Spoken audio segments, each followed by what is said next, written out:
This video is going to be epic.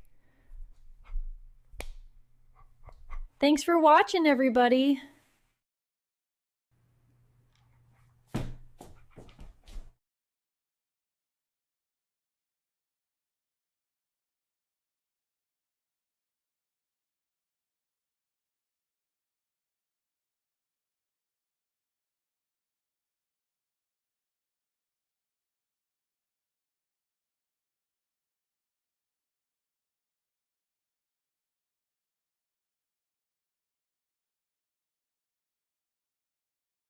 And now your mama knows.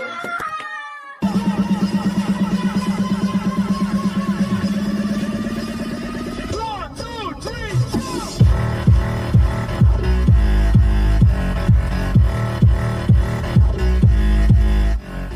Make sure you subscribe. Make sure you subscribe. All right, subscribe. Come on, man. Make sure you subscribe to the channel. Please make sure you like, comment, and subscribe to my channel. I'm a small YouTuber, but I got so much content. The most important thing about the channel is it's...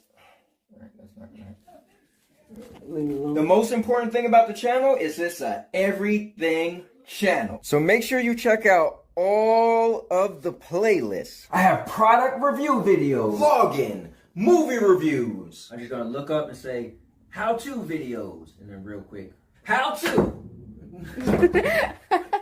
Oh, maybe I'm forgetting how I shoot. All right, ready? How-to videos. What is the devil? How-to videos and gaming videos. I make videos called Trash Talk 101 where, well, you guessed it, I talk trash or rebuttal back to someone who talked trash to me. Like I made a video responding to the Nerf Report and Angry Joe. Remember, I'm going to say shows and podcasts. All right, you got it? Mm-hmm. Shows and podcasts. Oh, wait, no, you're not supposed to say it. You're showing the pillow. Huh.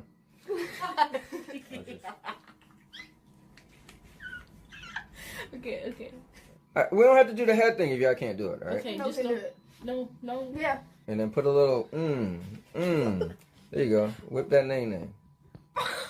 Shows and podcasts and more.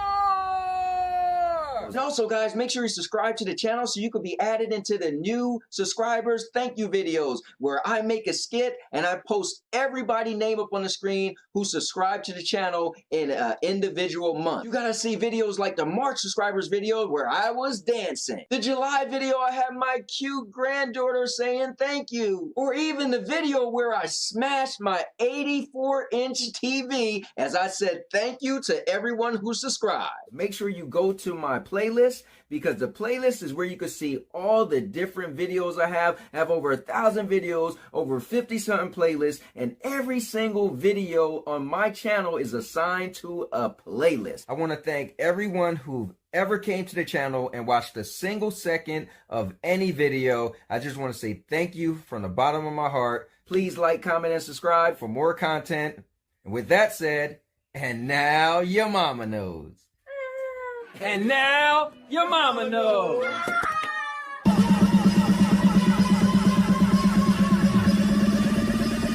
One, two, three, four.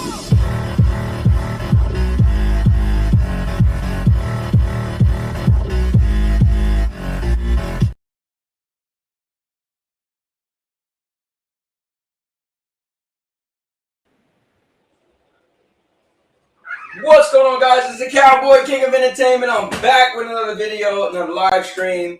Supposed to have this over here, out the way, and yeah. But anyways, and you know what? I'd rather have these pushed back also. So let's do that as well. And let me get my microphone together. Guys, I am a mess. But, so today is not going to be the regular show. Like usual, we'll cover gaming or whatever. Today is straight for wrestling.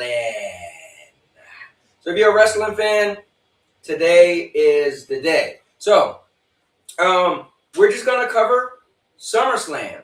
We're going to do a SummerSlam predictions, and it should be nothing less than epic. Now, I got two guys who are wrestling fans. One of them even was a wrestler, and they will be joining me today, and it's none other than my brother, my guy from Mississippi. And just a couple weeks ago, I went there for his birthday.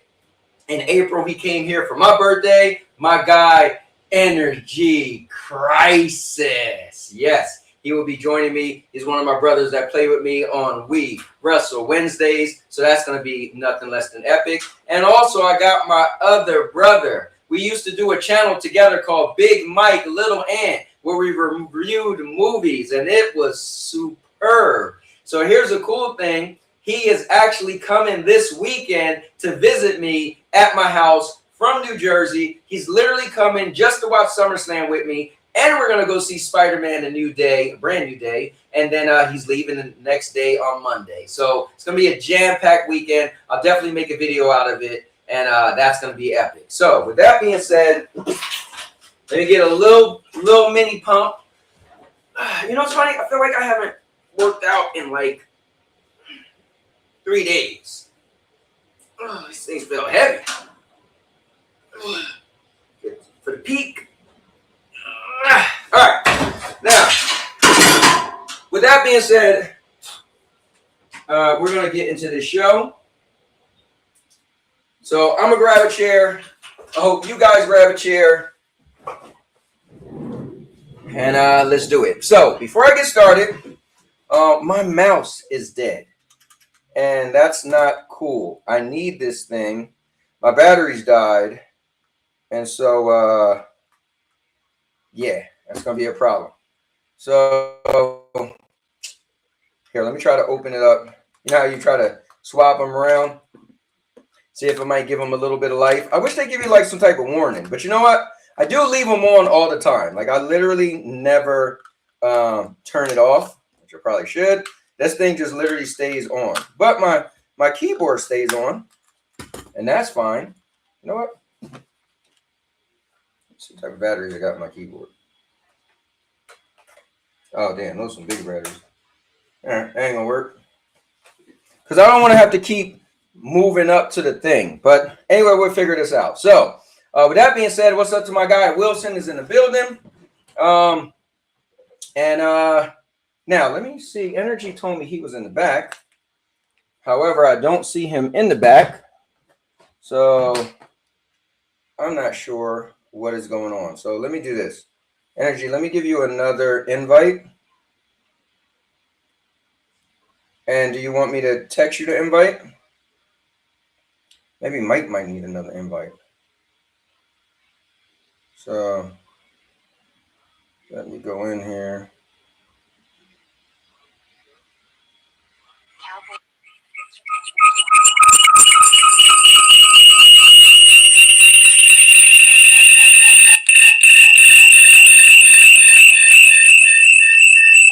Sorry about that, guys. All right, let me send Energy another invite. Oh, I meant to say I don't see you. All right, let me get this to Big Mike. Got dog hair in my mouth.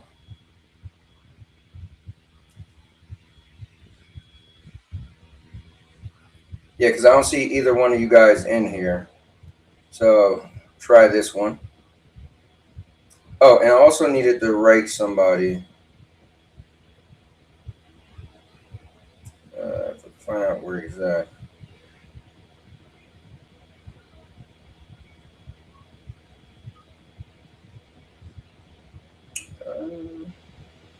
I got two. Where is he at? TPG buddy asked me could he come on, but I wanted to tell him not today. Oh, there it is.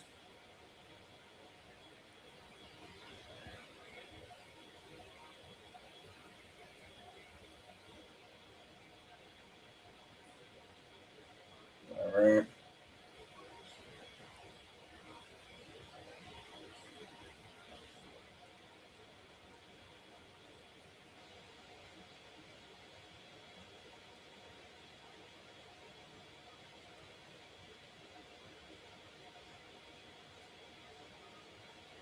All right, so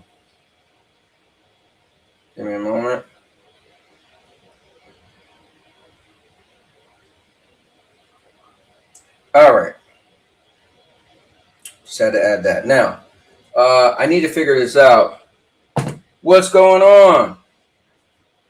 It's me. It's DDP. Bang! What's up, Cubini? Damn it. I need some. Put it in the YouTube chat. All right. All right. Hold on. I'm gonna have to. This is killing me. Move over here like this. All right. Just make sure I got the right microphone. Let me go.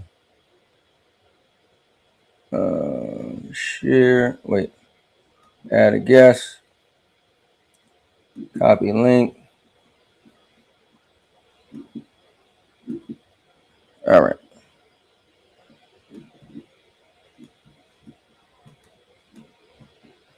Damn, I don't even know how to do it. All right, there you go. All right, Energy, get that link, and let's get rocking and rolling.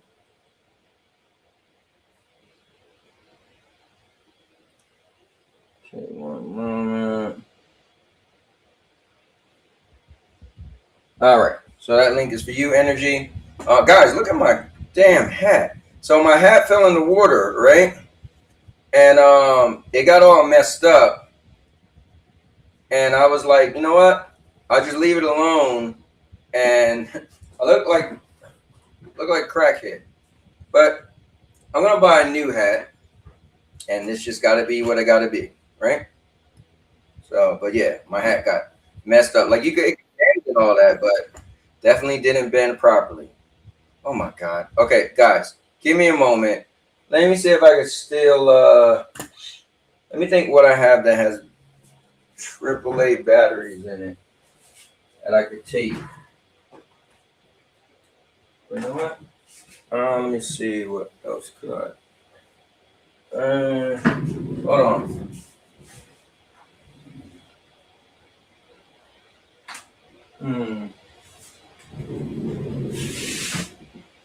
Yeah, this is gonna drive me crazy to have to keep the fact that I'm out of batteries. Hold on real quick. Let me try to get some batteries. I wish I had like a thing on here. Hold on. Let me play a video for you guys. Be back real quick.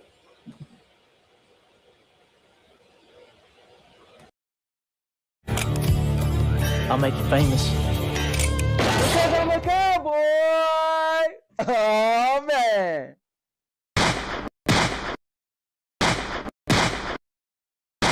And now your mama knows. Bruce, unleash the baby god dragon!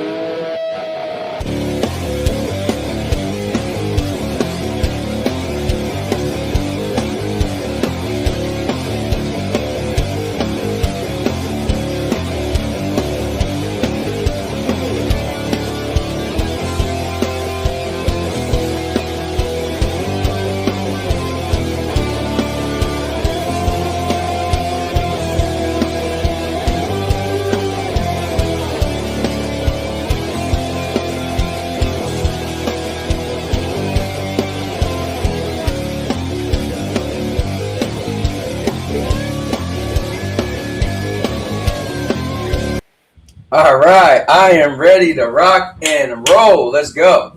So I got some new batteries. Took out of our remote for our bed. We'll have to put that back. But guys, coming in right now, like I said, this guy literally is like a brother to me, man. Like I literally drove 8 hours to see him twice. I want to say 1 year because technically I went on his birthday last year and his birthday this year, so it made, you know, whatever. But and he drove all the way here to see me for my 50th birthday to kick it in, and we wrestle Wednesdays together. So this is none other than Energy Crisis. And if anybody knows anything about wrestling, well, he knows the dark sides of wrestling because he used to wrestle. So I love getting his perspective. And with that being said, let's bring him in. Let's go. What's up, man? Let's go. Now, you know it's crazy. You haven't been on here in a while, so I know it's giving you that crazy treatment. Yeah, why is mine? Where you gotta give it permission to use your camera and your microphone and all that good stuff, and then you probably gotta jump out and come back in. How do I do all that? I got a brand new laptop, so I'm still trying. Okay, hold on. And I'm computer illiterate. So. I kind of hear you, but it was a little low. My man Q Beanie already said, "Is Xbox back up on Halo lunch break?" Wait, what? Is Xbox back up on Halo lunch break? Sorry, is Xbox back up on Halo launch day? Oh wait, you know what? I don't know if anybody's been playing it, so I don't even know what's been off with Xbox. I know PlayStation was down, but I never asked what was down, and the Xbox is down. I feel like they're taking turns, but I never asked like, hey, what actually went down? So I have no clue. But you're about to drive 4 hours to see me next year. Got to get a beer and cook on the grill for sure. I'll take your order that day. Hey, listen, I am there. I already told a few people that, Cubini said he was coming out next year.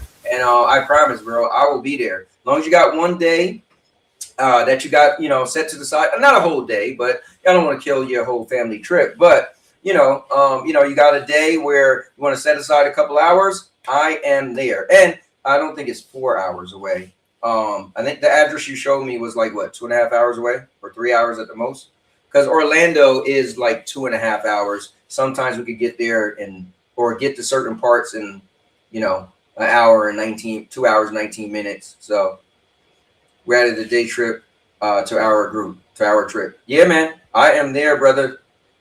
Say less. Me and Sandy, we will roll up. I don't drink, so I don't need the beer. But as long as you got some soda, a root beer, and I can't wait to meet you, Beanie. Like, you're definitely one of the people that I've been cool with, minus any of the nonsense we've had. We've always been cool. We talk on Facebook, and you're a family man. That's what I do. Now, I'm not saying anybody who isn't a family man, like people like Neos, that, he's a young guy, so the only thing he knows about is a pillow. But, I love it when I see people that's like, they're good dads, man. And you're a good dad, and that's really cool to me. So that's cool. I just love to see the synergy with people and family, especially where I came from. It means a lot to me. But let's bring in energy one more time. Let's go, even though it said no camera. Why? But it's all good. I literally. And Big Mike said he will be here in a couple minutes. Let me do my side, make sure I got everything ready to go. Walk me through this. Let me see. It's so crazy that I seen you not that long ago. It feels like I literally was like just at your house. Like, it's so cool that that we I don't want to say we see each other that often, but it's like you see me in April, then we seen each other in July. It's like it's what I mean, that's just a few months off, Can you hear me? But let me turn up my volume, because I know I turned it down the other day. All right, mic check. Let me hear your energy. Hey, can you hear me? Hello. All right, I don't hear you if you're talking. Another cool thing, guys, is I'm planning on getting this game. I haven't got a game in a while where I at least didn't play it. I didn't play like a sequel or prequel. I didn't have any knowledge. I'm going all in on this game that I've been watching hundreds of hours on for over a month now, and it is Miss Fall Hunter. I even created a new Discord tab for it. I've been dropping videos in there when they drop videos about the different characters and all the abilities they have. So I'm excited. Now, hopefully I like it. That's the thing. I may or may not like it. So coming in right now, I'll reintroduce him as I brought him up before. But my guy that we started off, first of all, I started off watching him. Let me pull energy off and I'll bring him back on so I can get my guy a good nod. So I started off watching this guy or listening to his podcast. And then I was watching his YouTube channel, right? And gotta say, man, we hit it off. And at first I thought he didn't like me. We used to work together, but let me tell you this. Just a big part of my heart. Like I said, he is literally coming to Florida this weekend just so we could watch SummerSlam together and go see Spider-Man: A Brand New Day. And then he's back off on the plane going home. Bro, who would do that? Well, none other than this guy coming up. He is the owner, founder, and creator of One Mike Media. He was my partner in crime on Big Mike, Little Ant. This guy needs no introduction, but if you guys don't know him, when you hear the voice, you're like, oh, okay. This is my guy, none other than Big Mike. Let's go. Right, man. Yeah, I can't hear right now. Okay. So I can hear you. I don't know what I can't. And it's I'm crazy. believe to come back. I can't hear. Okay. I wonder what it could be. But both of my guests are experiencing a little bit of turbulence right now. Let's bring energy back in, see if we're good. All right, mic check, energy. Can you hear me? Like I hear the static as if you're.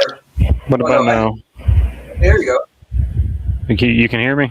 Yep. Yes, sir. Okay. Yeah, I'm using my PlayStation headset and I'm using a brand new laptop, and I can't seem to get the camera to work. So did you do the thing in the corner though? If you look in the corner where it shows Talk Studio, blah blah blah, you click on that little thing in the corner, and it asks you to give permission to your camera and your microphone. Hold on, Talk Studio, blah blah. Yeah, blah. look at like where you would type something in the web browser. It literally says Talk Studio .streamlabs.com. So right to the left of that shows a picture. Yeah, you click on that, and it's gonna say connection. It's gonna say camera, microphone, and you just give it permission. It says continue allowing, so I mean I clicked on all that. Okay. Hold on, manage. I don't even know if my freaking camera. I've never used this laptop before for chat, so I. Okay. Well, does it have a camera? Yeah, it was trying to access the camera on my cell phone. Gotcha. It was weird.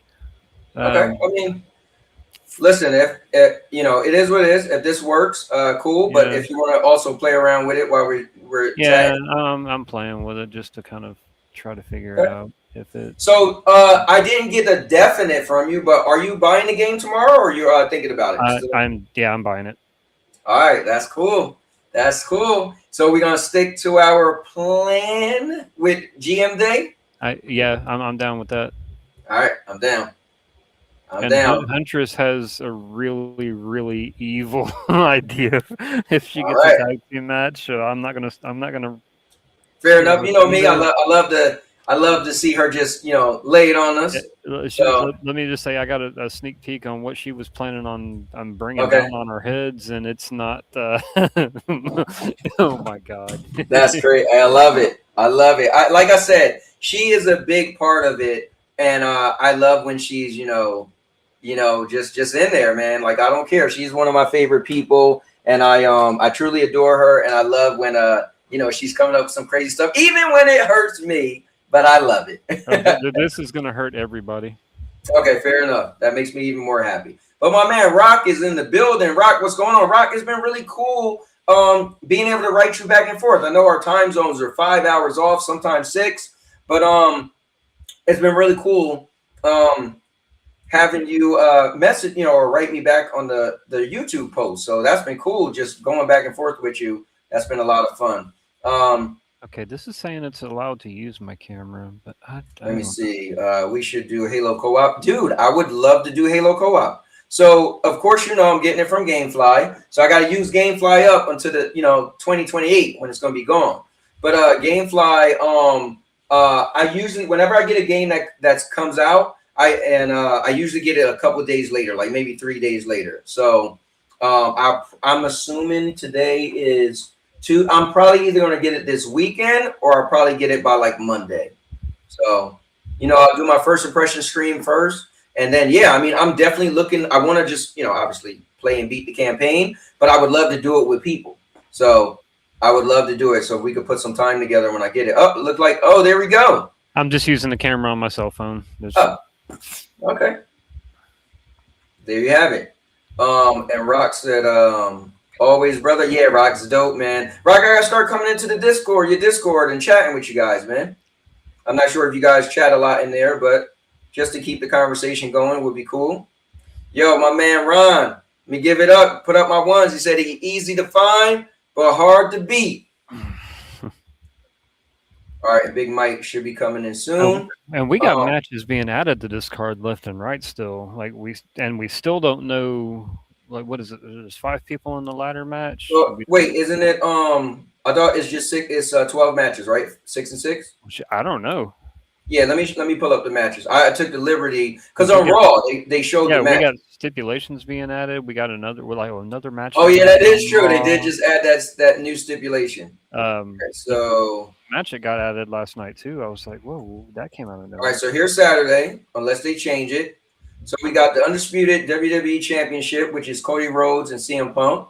We got the Hell in a Cell, Saturday. Which is Saturday. We got a Hell in a Cell, which is Oba versus Brock. We got Gunther versus Nick Aldis, which I can't wait for. We got the Women's World Championship, which is going to be Liv versus your girl Io. We got the 6-man tag team match, which is going to be LA Knight. I'm looking right now. Solo Sikoa. And and then we got them going against the Usos and Jacob Fatu. So I don't know about doing both 6-person tags on the same night. Royce Keys, and then as long as they're not back to back. But then we got the women's tag match, and that's going to be the Bella Twins. So we got Nikki Bella came back, and we got and Paige. This is my house, Paige, and then we got them going up against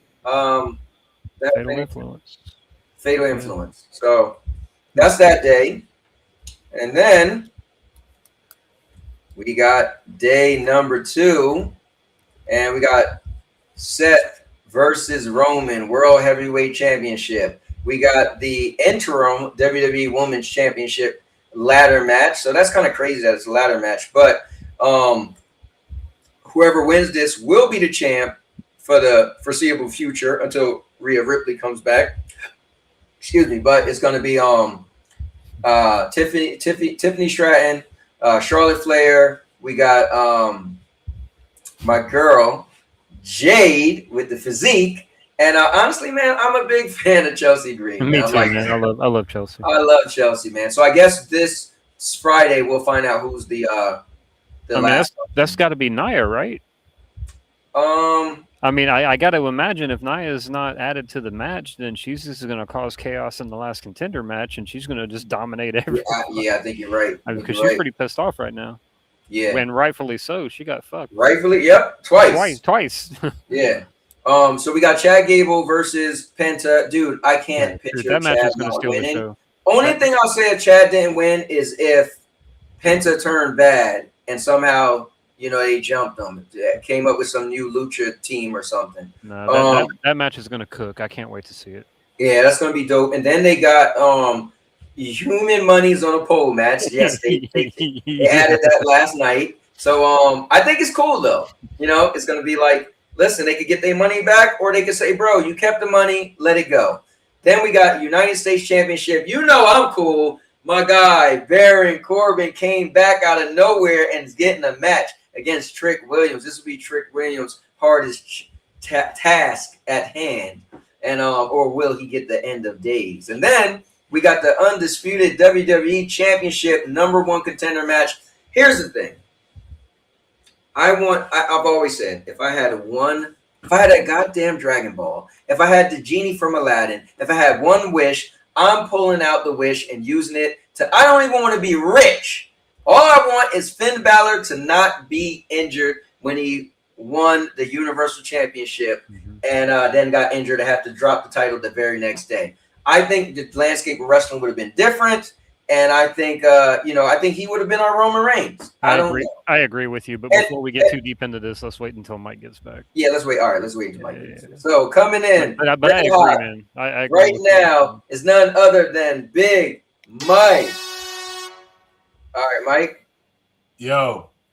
You hear me? See me? It shows you're in, but you're like invisible. I can't see you. You keep talking. I'm looking to hear you. I can hear you though. Keep talking. All right, cool. But yes, Let Mike. me talk to you. Let me talk to you, Mike. You're actually coming out here this weekend, man. Yes. I'm excited. Sandy's excited, and Yes. and what I am excited for is like a gunshot, right? It's like Yeah. a quick little bro. We got like specific things set in place. We got SummerSlam night one. SummerSlam. Wait, let me back up. We got SummerSlam. Well, let me back up again. What time is your plane landing? Like 11 something, right? 11:30. Yep. All right. So 11:30, we're gonna get together, probably get something to eat. Then we got SummerSlam. Then the next day we got Spider-Man. Then we got SummerSlam. And then I want to, we got some more eating because I want to take you to that the Monday spot. And we got House of the Dragon if we got time for that too. So yes, well, yeah. So that's another thing. We made sure we watched the last episode last night because we didn't watch it this weekend. And I did tell Sandy we want to watch that with you. But there we go. I need to get caught up too. Now there he is. Dude, dude, this season is so wild. Like every episode could be like a season finale. Every episode, you're like, what just happened? And it was funny as I was just watching a video earlier. It was some dude broke down the entire history of Westeros, starting with when the first men came over and met with the children of the forest, and they broke down like chronologically everything that led up to Game of Thrones. I was like, that is really freaking cool. Dude, it is. It was crazy. It was like a 40-minute long video, but the dude broke down. He did a great job. I almost might want to watch that. So Mr. Earl, he said, "OMG, Big Mike, I'm a huge fan." Well, what's good, Mr. Earl? Good to see you, brother. So you guys want to get right into this thing, or wait? Do we have anything we want to talk about before anything on wrestling, or are we just going to dive in and give our predictions? How about Raw last night? I thought it was the worst go home show. Well, there's a couple of things I liked on it, but at the same time, I agree that it was not a very good go home show. Well, my issue.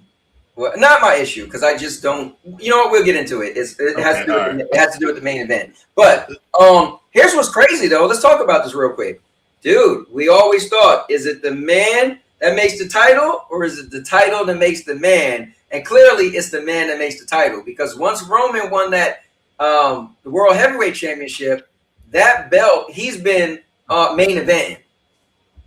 And we used to be like, oh well, remember when Cody won the belt? And he had that belt. He was main eventing. But once Roman came back, it was like, no. It ain't about the title. It's about the man. So got to give – even though I'm a Roman Reigns hater, but I got to give him credit. Well, he's definitely the biggest draw star that they got. Yeah, he definitely is, yes. Yeah. But I'm just saying, like, some people felt that title. Like, when you say, is it the title or is it the guy? It's like, clearly this shows it's the guy. And Roman clearly has the idea of aura down. Yeah, you can't. He, the whole thing with him and Seth, and nothing Seth could ever do is gonna make him on Roman's level. Roman's like made at this point. Yeah, I mean Seth is right. Roman will be the wrestler that he is, but he won't be at Roman's level either. Right.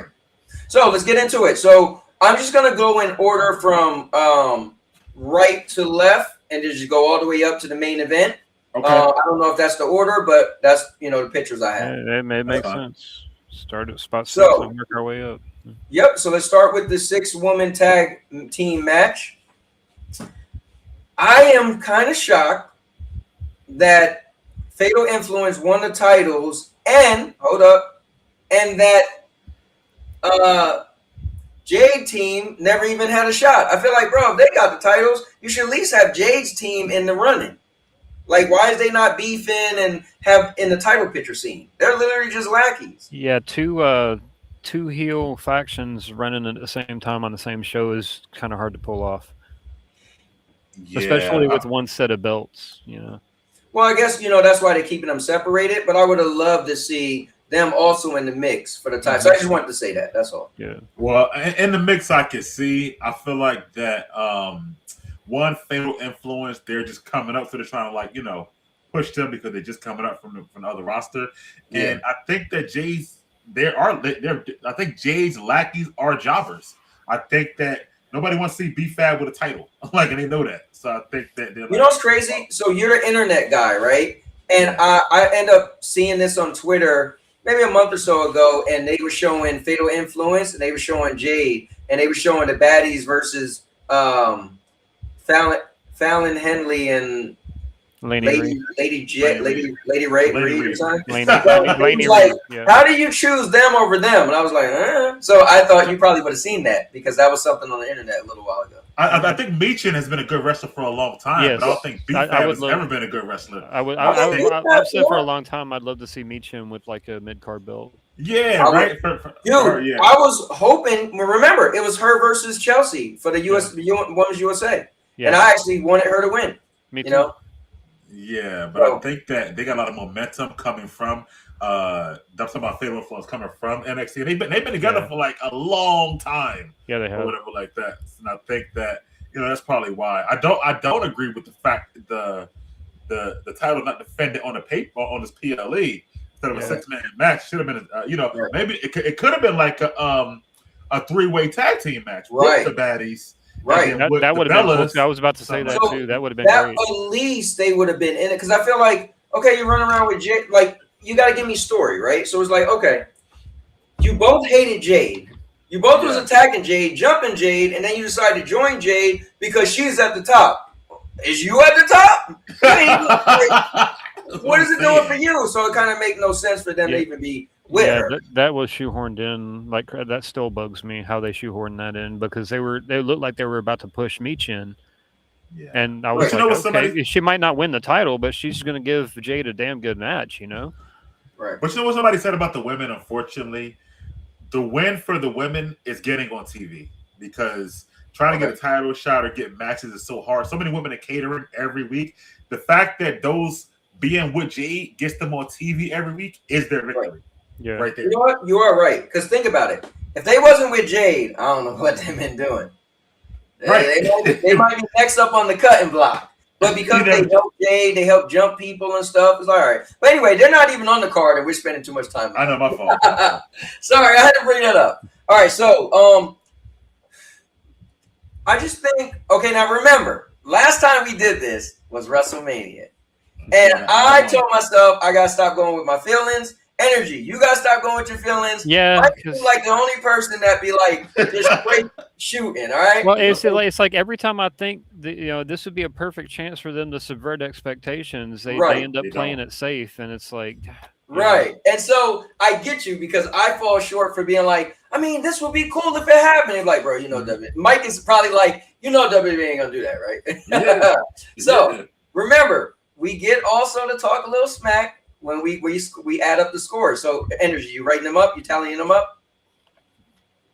All right, he's on it. He's on it. I ain't even have to ask you. So I'm just putting it out there before we say, let's really think what we think WWE would do and not what we would do. I had to actually say that because you know how we get lost in like, this would be cool. We get lost. How y'all get lost. That's what I'm saying. This would be cool. Mike would be like, bro, that would never happen. Said, I am still going to give what I would like to see versus my prediction, because. But this is the prediction show. That's all I'm saying, right? Yeah. So what you got? With that being said, we could go in order. I'll go. Energy could go, and Mike could go. And Mike, let's see if you change your thoughts again because you like doing that. You literally have something to switch it. But listen, I want WrestleMania. That's all I know. Hey, what can I say? When I have a good idea, I have a good fucking idea. Hey, there you go. All right. So honestly, I don't see I know Nikki came back. But I don't see what's the point. Should I even say this? I was going to say I don't see what's the point of Fatal Influence losing when they just won the titles because that would be kind of bad. But it's like something good happened for them, and also Nikki came back. So I'm going to get crazy, right? I think Fatal Influence is going to win. But I've been saying this is what I thought was going to happen. I thought Nikki was going to come back, and her and Brie was going to jump Paige, and they were going to be the tag champs and kick Paige out. So I think Fatal Influence is going to win, and then Nikki and Brie are going to jump Paige. I don't know. I feel like it's coming, bro. I don't know. So, and really let Paige loose, and then she could feud with them a little bit, and then maybe get into title pictures, bigger pictures. So either way, I'm going with Fatal Influence winning this. All right, Energy. I think Fatal Influence should win this, but I think WWE is going to go the fan service route. They're going to let the Bellas and Paige take it home because it is a 6-woman tag, not a title match.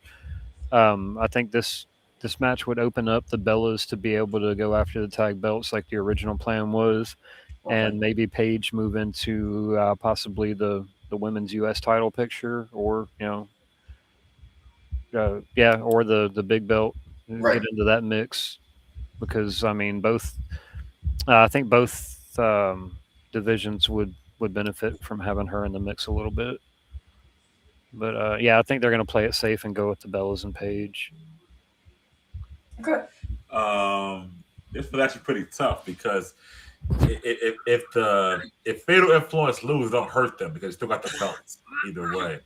So it actually does make it a little bit tough for me. Yeah. And another note, JC Jane should be in a ladder match for the title. That's another thing. But anyway, man, I kind of like Energy's thought on that about the Bellas and Paige, and then the Bellas going for the tag championship later on. I think I'm gonna go with that. I think on the go home show, somehow the Fatal Influence is going to get the best of them on Friday, and then the Bellas and them win on Saturday. So I'm going with the Bellas and Paige. Okay. It's crazy because yes, this is Tuesday and we still have a Friday show. So it's always a little hard doing this, knowing Friday ain't SmackDown. Yeah, because they always throw us a curveball. Yeah. Like remember, somebody got injured last time, right? And Mike ended up winning because, kind of sort of won, but I definitely won. So I'm trying to think what had happened, but anyways, it was Nikki that got injured and Paige came in and won the. Okay. So Damn. Yeah, and we didn't know Paige was gonna we that's knew the day before the show we knew she was signed, but and we're thinking, oh man, she's gonna join up with Brie Bella and they're gonna win the tag belts, and that's what happened. All right, so men's 6-man tag. Here's my issue.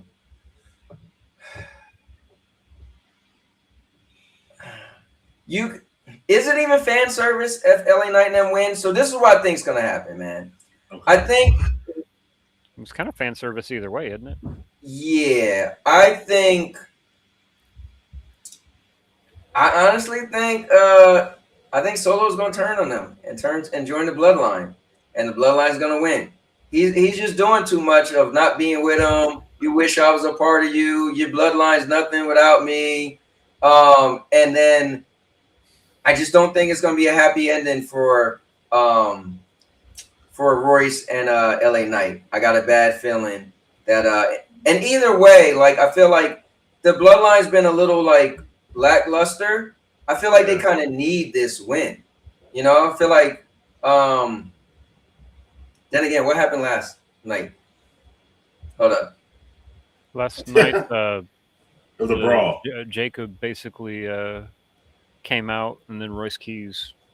No, but they all pretty much hit Jacob with a move, and Jacob rolled out the ring. Yeah, and then Jimmy told him not right now. Yeah. So I'm even that. The last laugh was on the other side. So I'm going with the Usos, man. I think they're gonna win. Yeah. I think Solo coming over. I think you're gonna see a strong. Listen, I think the Usos or the Bloodline about to be a good faction. Or kind of, sort of, like they're gonna be. I don't think so, but I'll get to that later on. All right. Energy. See, all right, go ahead, Energy. This one's and so just to be clear, Cowboys predicting 2 matches in a row where the babyface is going to have a heel turn on their team. Yeah. But, I don't think that's going to happen on either one of them, but they very well could. Like you said, Solo is doing too much, and the Usos just aren't really getting over his heels right now. They're more tweeners. Like they're trying to be heels, but the fans love them too much. And Jacob, like, it doesn't matter if he's babyface or heel, the fans are going to eat up anything he does. So I don't know if them turning Solo over to them is going to do enough. I I know I said I was gonna keep my feelings out of this, what I like to see and what my actual predictions are, but in this one, I think it lines up because it just makes sense. Okay. For LA Knight to get the pinfall here and start working his way up to Roman, possibly win the Rumble and then go after Roman. I mean, it's time. You know, they need to push LA Knight because they've just been kind of playing around with it. He's been hot lately. He's been hot lately. Super hot. Yeah, he fumbled a little bit yesterday. A little bit, but I mean, a couple of weeks ago, he destroyed Seth Rollins on the microphone. He definitely did. Like, Seth is my dude. We need to get this man a push. I mean, whatever happens, man, he's worked so hard, and he deserves at least a little bit of fucking recognition.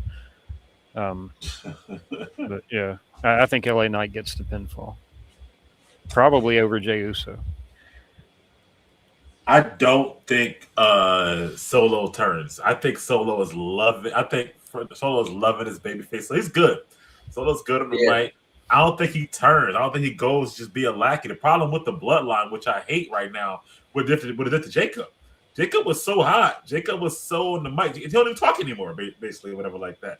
Like, I hate this version of the bloodline. And like he said, they're supposed to be heels, but the crowd cheers them as soon as that music hits or whatever like that. I don't think they're supposed to be heels, though. I don't think they're supposed to be heels. Like, they haven't. They're acting like it.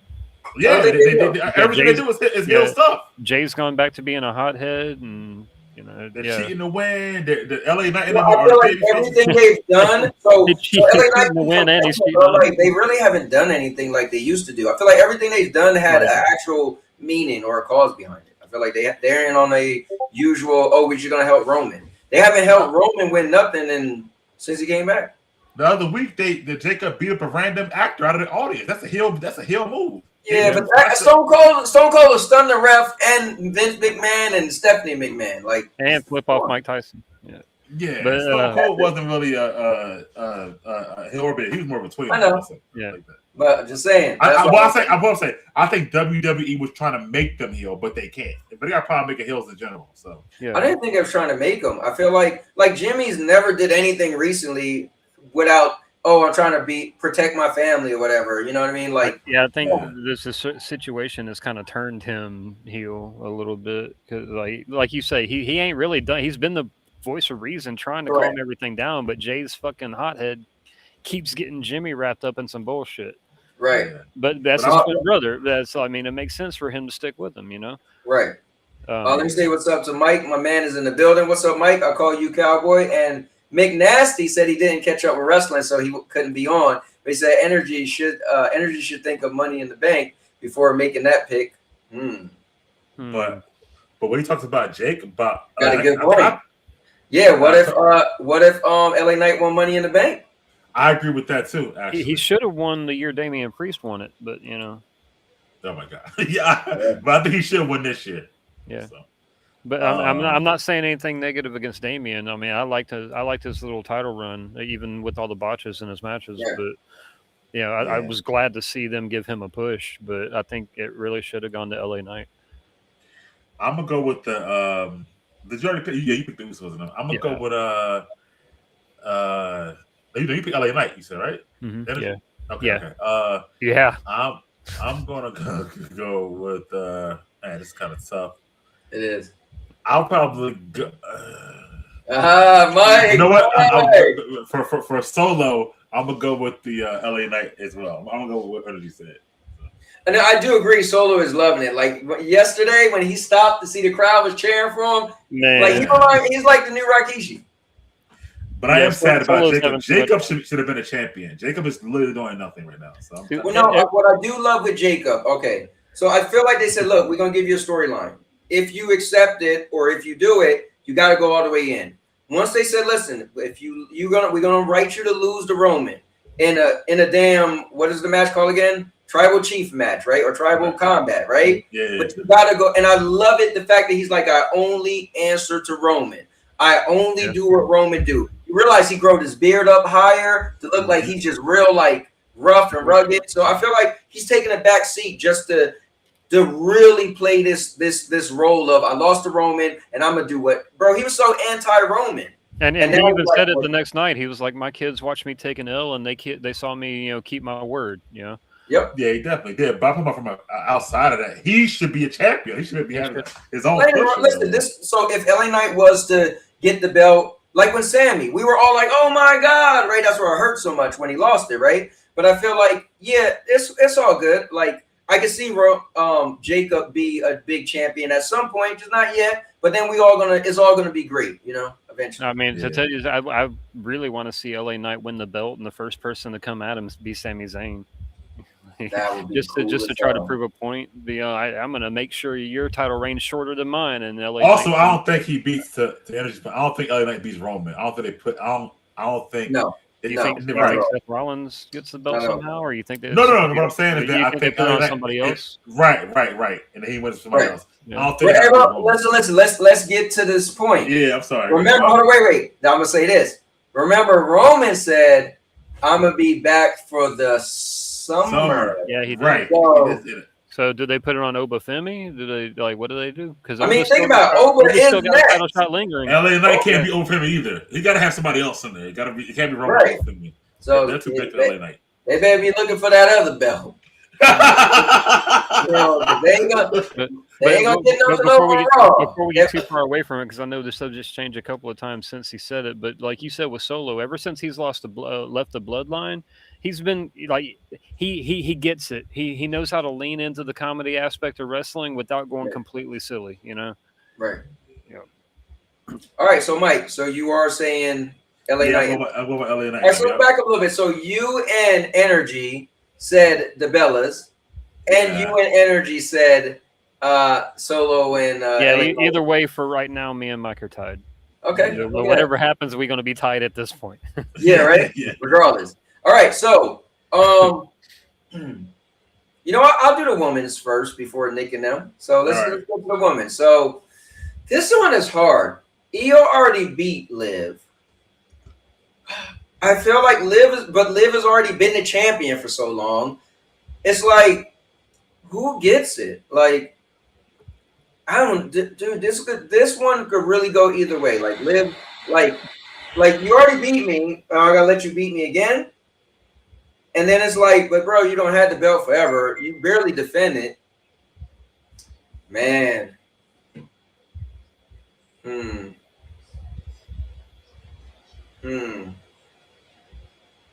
What's going on, Cherry Man?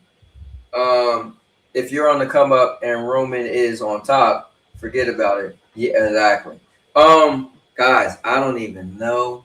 I feel like I could just flip a coin on this one. I don't even have a way to like break it down and what makes sense. This is literally like, I mean, yeah, Liv got people that can help her cheat. Io got nobody. No, she just helped somebody the other day. Yeah, Sol Ruka. Yeah, she just ran down to help Sol Ruka, even though Sol Ruka still lost it. I mean, they could always bring back Rhea. She could be ready, but then it'd be stupid because they had this whole tournament. Rhea's the women's champ on SmackDown. Damn, I mean she's got a torn meniscus, so she's not. That's all. That's the reason they're having the interim title ladder match. Yeah, I got that. Yeah. Whenever she comes back, my thing was, I thought they was thinking she would be better in time, and they just realized they know she's going to be better. They just don't know how long it's going to take for her to be better. So, McNasty said Io wins because Raquel turns on Liv. Well, Raquel turns. She's got a belt yesterday. I don't think she turns it on. We'll get to that. Yeah. Yeah, I agree. What's the point of turning on her? I'll bring that up. You got what you want. Damn, guys, I don't want to just pick, but I just don't know.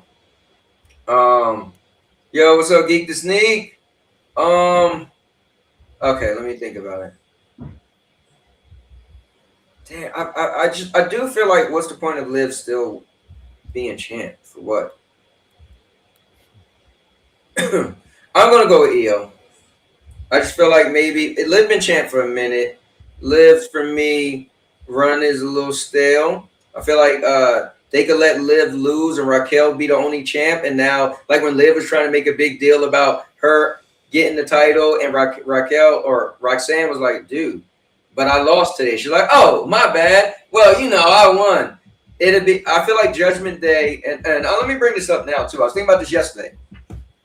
People doubted Judgment Day. Judgment Day got to be one of the best factions in a long time. Meaning, they almost always have a title. They only don't have at least one title. I don't even know when the last time, because Dom even will still, he still got the the mega championship. Yeah, so I feel like Judgment Day, bro. But I wanted to say that. I feel like, yeah, they seem like a joke, but not if you think about it, not really, bro. They always champions. So you realize Dom has held at least one belt since WrestleMania 2025. He has not been without a title since that show. Right. Because he had the Intercontinental and the AAA title. And he had the tag ones too, right? And he lost the IC belt, and he helped defend the tag belts. Like, he's kept the Mega Championship. Right. So, me personally, I mean, that's it. And that's what happens when you're not caught up. Hey, man. Yeah, Raquel won last night. So, man, I'm going to go with EO keeps it. And hopefully that, just put a new champ in there, find new feuds, and have some beef in the. I would love to see the Judgment Day on Monday when Raquel is the only champ. Well, and Dom. Like, talk about Liv having to look up to Raquel. Like, because we've been trying to find out how we would get there, but this could literally get that going. So, and not meaning they got to break up, but just to add a little turmoil and storyline. But if you ask me, like your point. If we had this show yesterday afternoon, I would have probably agreed with you on that. This is when Raquel turns on Liv and costs her the belt and everything. No, I'm not saying that. I'm not saying that. I mean, Nasty said that. I'm just saying. That's the way I would have saw it playing out in my head. Right. But after last night, let's just throw it out there. Last night, Raquel and Sol Ruca had a banger of a match. Right. Fucking Raquel gets her freaking nose busted open. Blood, bro. Man, and she stuck it out. She's like, I was even thinking in my head, like, even if Sol Ruca was supposed to win this match, they might call an audible on the fly and say, no, Raquel's got to win this one. Like, no, we got to do it now. But I can't shake the feeling that now that her and Liv both have belts, like you said, there's no reason for her to cost Liv, like, right. Unless she's being petty and she wants to be that top. So McNasty, that's what McNasty was saying. He said, and that's why, so he's taking that back. That is an interesting route to go, being Raquel the only champion among the three of the ladies. But I can't shake the fact that I'm looking at the other matches on this card, and there's no, like, I don't know. I wouldn't say there's a way to bring in a big return, except for this match. If the Judgment Day runs down to help Liv, Sol Ruca runs down, Liv retains, but they start beating up Sol Ruca and Io Sky, and then you get like a returning Stephanie Vaquer to kind of even the odds a little bit. And because the original plan was to have Liv and Stephanie kind of continue their feud. I don't know. It's been a few months. It should be about time for her to return from that injury. I just got a feeling that's the route they're going to go. Okay. Yeah, I'm going to say Liv with shenanigans. All right, Vic. I can't wait to hear this. So, couple things. Let y'all get y'all stuff out. So, I do agree it would have been the Raquel twist if she hadn't won last night. But I think she was so happy. They celebrated together. I don't think there's no way she turns on Liv right now. I think they're very in a good place. And I'm happy for Raquel too. The match I thought was decent, but I think the issue was the same reason why they took the belt off of Sol Ruca. It was several botches from Sol Ruca, just like her whole title reign. And I think that's why it's cut off in the first place. Even one right off the bat last night when she tried to do the kip up. I don't think she was ready, honestly. I think they brought her up too fast, but that's a whole other subject. With this match, it's hard because. So I want to say this. First of all, Liv hasn't had a single title defense the whole run, whatever like that, until now.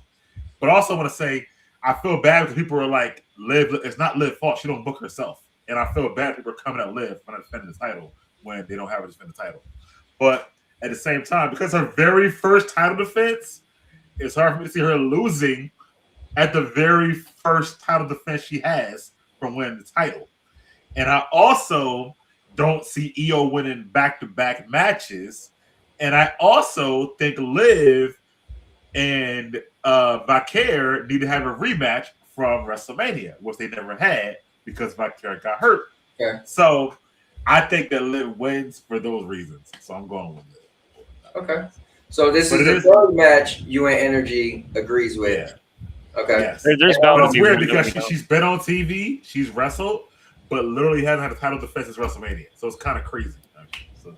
All right. So Minaj said correct. I take it back and I agree with Cowboy. Have Liv going into Raw without the belt, making it interesting with Raquel. And then 50 Trey, he popped in, said, what's going on? I love y'all. I want to hit the like button. Oh, man, I appreciate it, man. He said, Solo is the best thing in wrestling right now. He said, I didn't like the cocky ass at first. Now I see the lane he's needed towards hilarious. I see that. Nasty said, damn, Mike makes a good point.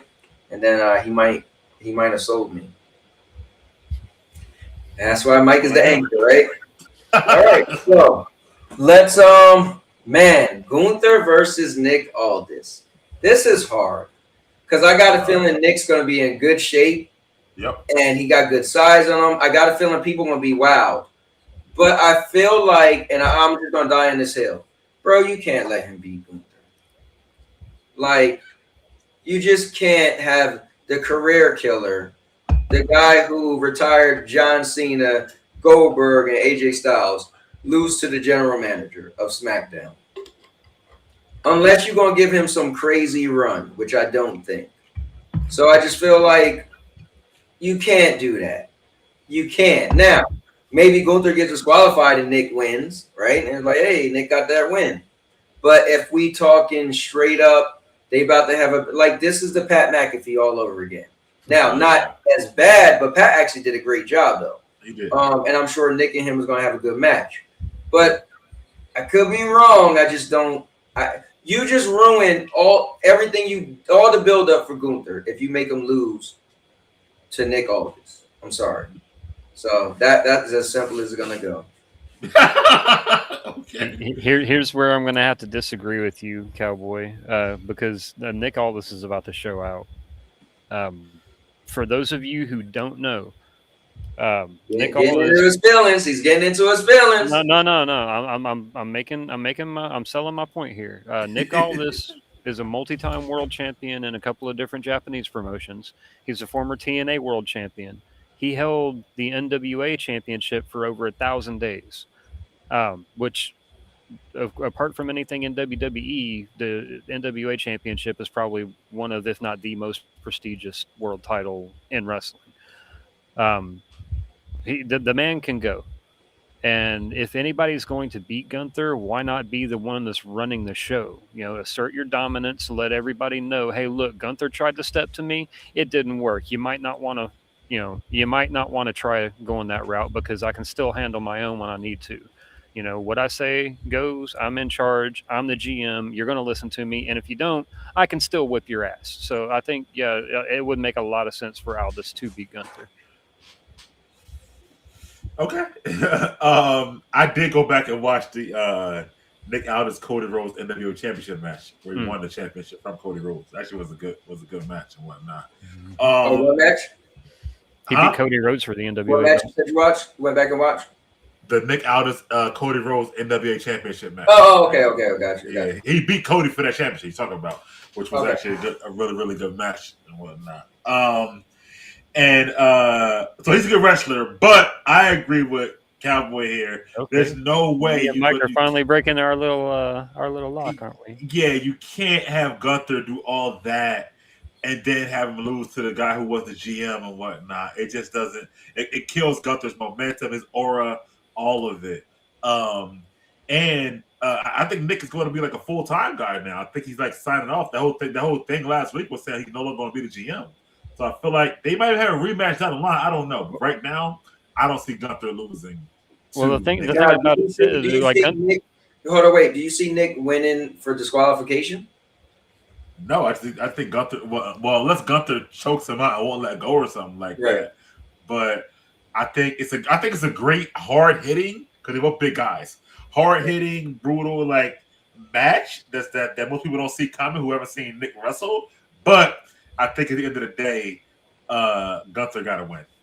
See, Is he gonna look like he's in better shape than Gunther? You think he's in gonna better be shape than back? Gunther. Yeah, definitely.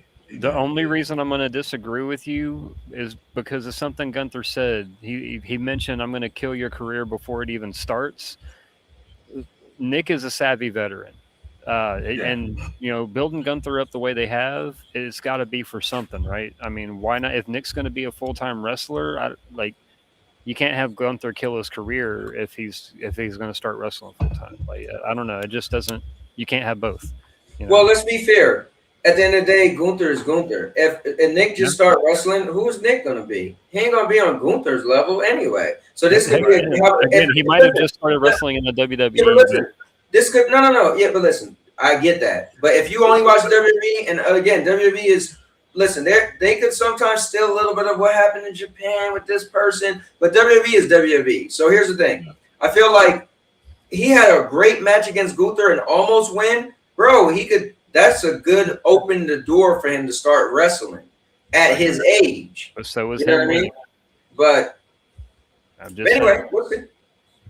What's next? So hold on. Before we go to what's next, this loser murder. I'm gonna put up here energy. Look at him. He trying to start trouble. Well, I saw that. Yeah. Well, we trying to do McNasty. They did you dirty last week. I expect more championships from you. He said, "Don't let your pops do you like that." Energy, Cowboy, McNasty getting it tomorrow. Let's go. Listen, man. Murder won the most titles last week. Here you go. And I won none. You got that, Murder. You got that. You won none? What's going on? He got shut out last week. My gosh, man. And it's funny because me and Murder was talking smack all week. And he won the most. The next day I couldn't even show my face. He was talking so much smack in the Discord in Neo's Discord, and that's what happened. So Murder. If Loco would have been paying attention last week, though, Murder wouldn't have won the most. I would have. Yeah, that's either here or there. Well, listen, it is GM Day, Murder, so you watch yourself. He said, "What I do tomorrow, Murder." He said, "Watch what I do tomorrow." Yeah, McNasty gonna show up for 2 matches. Get out of here. And hold on, wait. I know what McNasty gonna do tomorrow. He gonna make a lamb ladder match. What he good for? I know what. If you get shut out again, that's gonna be a problem. So I gotta see what happens. I know, bro. Well, hey, before yesterday, I was the top guy for 2 weeks straight. So hey, just let you know that, Mike. All right? Okay. All right. Just let you know that 2 weeks straight, I was the MVP. So there's that. Let me see. You got to get through Cowboy first. He told me he laying you down. Get out of here, Murder. You trying to get us to go against each other? Anyway, so let's go to So me and Mike finally agree with something. Break you guys up. Hell in a Cell. Come on, bro. Is there a reason for Brock Lesnar to beat Oba? Come on, bro. Unless Brock want to beat Oba, and when we thought he was going to retire, the whole rumor was he was going to retire to Gunther in Minnesota, right? Maybe Brock beats Oba and retires. I don't know. But no. Listen, you know what would make it worse, too? If Oba does lose, because Oba beat Brock first. Brock beat him next. If Oba do lose, bro, this looked terrible for him going against the champ next, if they still got the promise of your king in the ring.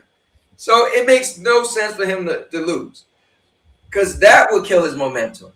You'd be like, you the king in the ring? You just took that L? Brock should get that king in the ring. That should have been a stipulation. Bro, if I beat you, I get your king in the ring title shot. So I just don't see no multiverse where Oba lose to Brock. I agree. There's if they were going to do a trilogy, I think Oba should have won all 3 matches anyway. Just to kind of, I like it could have ended at Mania is what I'm saying. He dominated Brock. They could have left it there. Brock could have come back just as a surprise attack, and I think Oba should have shut him down. There's no reason for them not to keep pushing Oba right now. He's he's on a rocket ship. They need to keep it strapped to his ass, and there's absolutely no reason, even in his hometown, for Brock Lesnar to win this match. Plus, he's too giving of a behind the scenes. He's too giving. Like he understands the business very well, and he understands that him beating Oba would be the wrong call here. And I think this match is going to showcase Oba Femi and what he can do. And I'll say too, last night, man, whoever they had portraying them cops, dude, Oba Femi saved that Asian dude's life. he went to sell the fall from grace way too early, and if Oba would have dropped him like he normally does, he would have landed straight on his neck, hardcore Holly style. But yeah, Oba he caught him last save. Yo, he saved that man's ass. So big ups to Oba for that one, for having his head on a swivel and paying attention. Yeah. Shouldn't have slipped anyway, but man, it wasn't Oba's fault. It was all on the Asian cop dude. But I think that if they would have had Oba win a second match, it would have been no reason for a third. So Brock had to win a second match to make it a trilogy. Not necessarily. Nah, that's kind of how you do it. You do the rubber match, man. You know, you get one, I get one. That's it. If Oba wins 2 in a row, why the hell did he fight the third time? You know, right. Because Brock is hell bent and determined to get that win. I mean, that could have been the story. Well, I think this is a better story, so I'm glad they went with it. But I think I don't think it hurt Oba even to lose the second match. I think it made sense, you know, especially being who Brock is and whatnot. You know and being that he got jumped from behind. Yeah. Who did? Oba at the beginning of the match. As soon as he turned his back, Brock jumped on him. Oh, I don't remember that. But either way, I feel like Brock is really ready to retire. He's giving back right now. I feel like he will actually, you know, give back, let Oba win. It is in Minnesota, where he's from. I think this is going to actually be his last match. I think it was always going to be his last match. I think Mania was his last Mania, which is why his whole Oh, you think this is going to be Brock's last match? Yeah, I think it will be his last match. I think it was going to always be his last match, go out in his hometown. And it will be good for Oba. I told y'all before, man, even after Mania, I don't know what Oba goes from here. They kind of had to use Brock to keep it going. And I'm still in the same place. He's either in squash matches or versus Brock. I don't know who he gets a good feud against. He's still got that title match. Right, but until he gets it. And I really think they're saving it for WrestleMania. So that's 8 months from now. So where do you go over? I think they do that at Money in the Bank. I think what you do is you make Oba not do not squash super nobodies, but now this is the time where he faced some people that give him a feud with Ethan Page or something like that, right? Give him a feud, with just some people that he's going to win the feud. But so think about it. This Brock Lesnar feud is just slowing it down, right? I feel like this is killing his momentum. He was like on a roll, and this is meaning that he was on a roll and like, damn, he's beating this person. You just felt like my man getting a title shot, right? He win the King of Ring. My man getting a title shot. Think about it. This pulled him out of that. You don't even think about him in the title. Now it's just like this is literally sidetracking him, but to slow him down. Because it's like, bro, he's got the size, he's getting the crowd going, like he's going so good. You're gonna want them to really execute, and it feel like messing with Brock gets to slow him down. Like you just said about Soruka. Oh, she came out and they gave it to her too fast. This is the way to not do that. This is the way to still make him be a beast, but slow him down. Let's keep in mind they actually made this make sense too, because Heyman called him stupid for giving up a guaranteed title match, and he fired right back. We both know that if I would have went for that title, you would have cost me anyway. So listen, and then also think about it. If he wasn't feuding with Brock for these months, just think of all the people he would have ran through. Like, we need to slow that down, because if we're gonna wait to Mania or a little further out, you got to have other little feuds. And you can't have him decimate the whole roster and then have he would have ran through so many people already. So I think this is a good pull Oba away, but he needs another one of these. He needs to feud with somebody. Yeah, he needs somebody to feud. That's what I'm saying. I don't think Ethan Page just came up. So you can't kill his momentum either. He just came up. What about a Jacob Fatu? That'll work. that'll actually work if he's trying to get to Roman. That'll work. But you can't kill my man Jacob either, though. So you got to figure out how to do this thing and whatnot. Hey, So, it's such as the conundrum in booking a wrestling show. Yes. Yeah. You see what happened to, we'll get to him later on, the next show. You see what happened to Braun Breaker? He had the crazy momentum. Now he's like a tag team champion with again Austin Theory. So and anyway, Austin Theory's looking legit now since he dude, he's looking like the most evil member of the group. Yeah. I'm going with I'm going with Brock or whatever. So all right, so wait, Austin Theory's even got Braun. I'm sorry, I'm going with Oba. My fault. I'm going with Oba. Okay. I was like, whoa, Mike. I caught it. I already wrote you down for Oba, so don't worry about it. All right, cool. So we're all on Oba. All right. So this is the first. Out of 5 matches, this is the first one we all agree. This is kind of good. This is spicy. All right. So let me see what McNasty said. McNasty said, "Do anybody see a way they could throw a curveball and somebody come out or something?"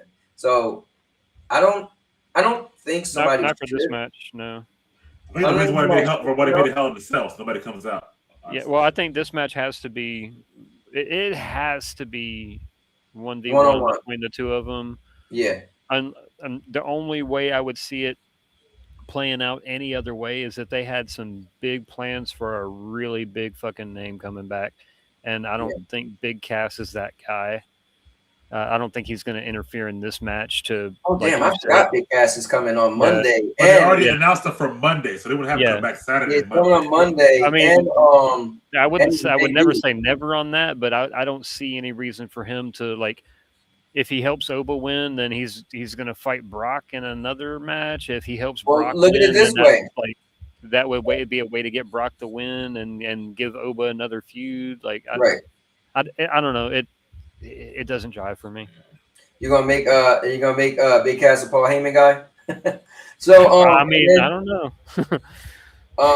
And then McNasty said, and Energy, remember he has given up the title shot, so Brock had to win. So here's my question. Yeah, that is true. Dude, you got it. Come on now, you're getting a title shot. So do you think that happened after he lost? So. Do you think? He got the title shot after Brock. Yeah, you're right. This is the match he's given up. Now he's still on the table, right? Because I won't say he's given up the title shot, but he's pushing it off. He's just postponing. He's I don't think the logic was good because he told Adam Pearce that title shot's going to be there when I want it. But he said that you would still interfere. He can still interfere anytime next week, week after. He could beat Brock, and Brock can still interfere. So the logic didn't make any sense. Wait. Do you guys think he's still owed a title shot or no? Is that gone? Yeah. No, it's still there. Okay, that's what I'm thinking. I actually don't know, honestly. So yeah. Well, he said whenever he decided to go after Brock for SummerSlam, he was like, "No." Adam Pearce was like, "Are you sure you want to do this?" He's like, "The title match will be there when I want it. I have to handle this first." I honestly don't know what I don't know. I think it was smart the way they worded it. But as I said, I don't see his title shot going further than Survivor Series. I don't. Why wouldn't it though? All right, well, let's go to the big one for night one: undisputed WWE Championship. Hold on one second. I will say this: if he does still have a title shot, I guess it kind of does have to happen this year because the winner of the Royal Rumble gets a title shot, and the Elimination Chamber will have another title shot. Right. So you can't have 3 title shots rolling around. And all 4, Money in the Bank. Not to mention Money in the Bank is happening in October. Yeah. You got somebody I get a title shot. I get a shot, and I got Money in the Bank. You're like, God damn. And Money in the Bank going down in New Orleans too. So I agree. If he does still have it, I don't know if he has it or not. It will probably happen this year. So I agree with that comment. All right, so undisputed WWE Championship.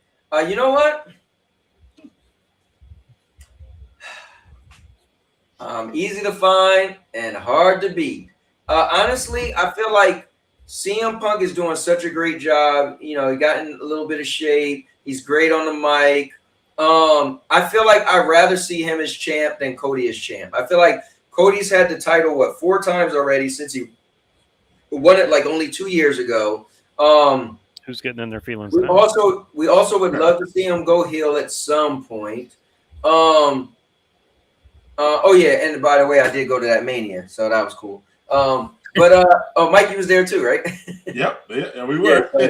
Yeah, and McNasty was too. We were just waiting. Where's energy at? So oh, and Andrew, I gotta ask you, did you find out what's going on with your boss and maybe getting tickets to He hasn't got back with me. It's not looking not looking promising for the. So because that'd be cool for you. But yeah, I'm gonna go with CM Punk on this one. I think at the end of the day, unless Cody was to turn heel and beat CM Punk for the title, but I just say let Cody lose it, whether Cody heel, whether Cody is trying to get a belt back, make Cody start doubting himself. But CM Punk right now, I feel like he's on a high horse. Let him do his thing. This is way old for him anyway. To be that guy. And yeah, I'm going with CM Punk. And I'm not even a CM Punk fan. I know Sandy's going to get mad at me for this one, but yeah, I'm going with CM Punk as well.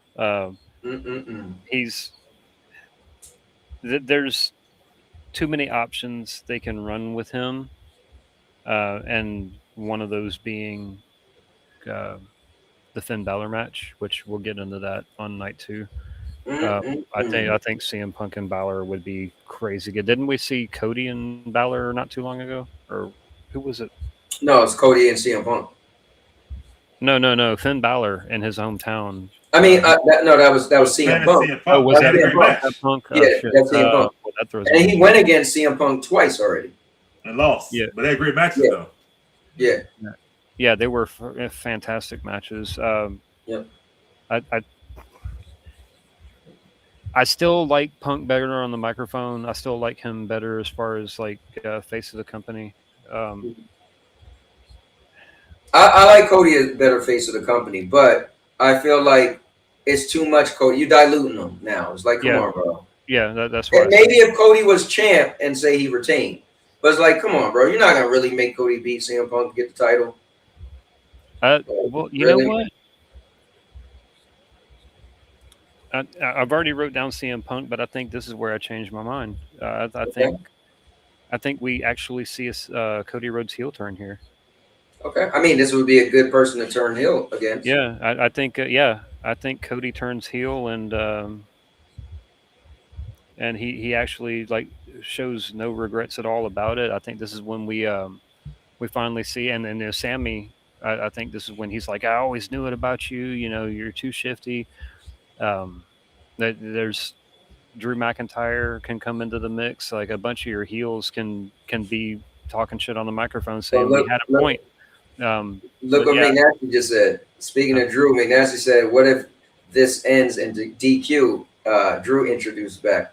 Oh, yeah, because he's got no love for Punk. I don't see him helping Punk retain at all.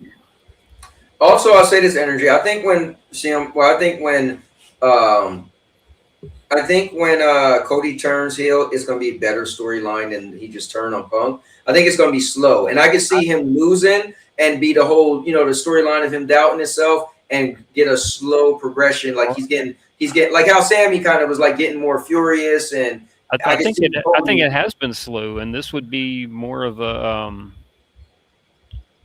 I think this would have more impact, honestly, because I feel like he just had. Because like you said, he said the other day, he's getting tired of apologizing for working hard and having reaping the rewards of hard work. So here's the thing. So it would be crazy. So imagine the rich guy that get everything he want, and he was a good guy, and now he turns bad. It's like, bro, you ain't what you. It's like look at where they're going with it. It's like when you see the kids that live in a good household, and they be the ones out there doing drugs and all that and acting crazy. You're like, bro, you live in a good. Like, it make no sense for him to just turn bad on CM Punk. So, like, I feel like that's just in the last 2 weeks we've had Candice LeRae accuse CM Punk of not being the voice of the voiceless anymore. Okay, and we had Damian Priest accuse Cody of not being one of the boys.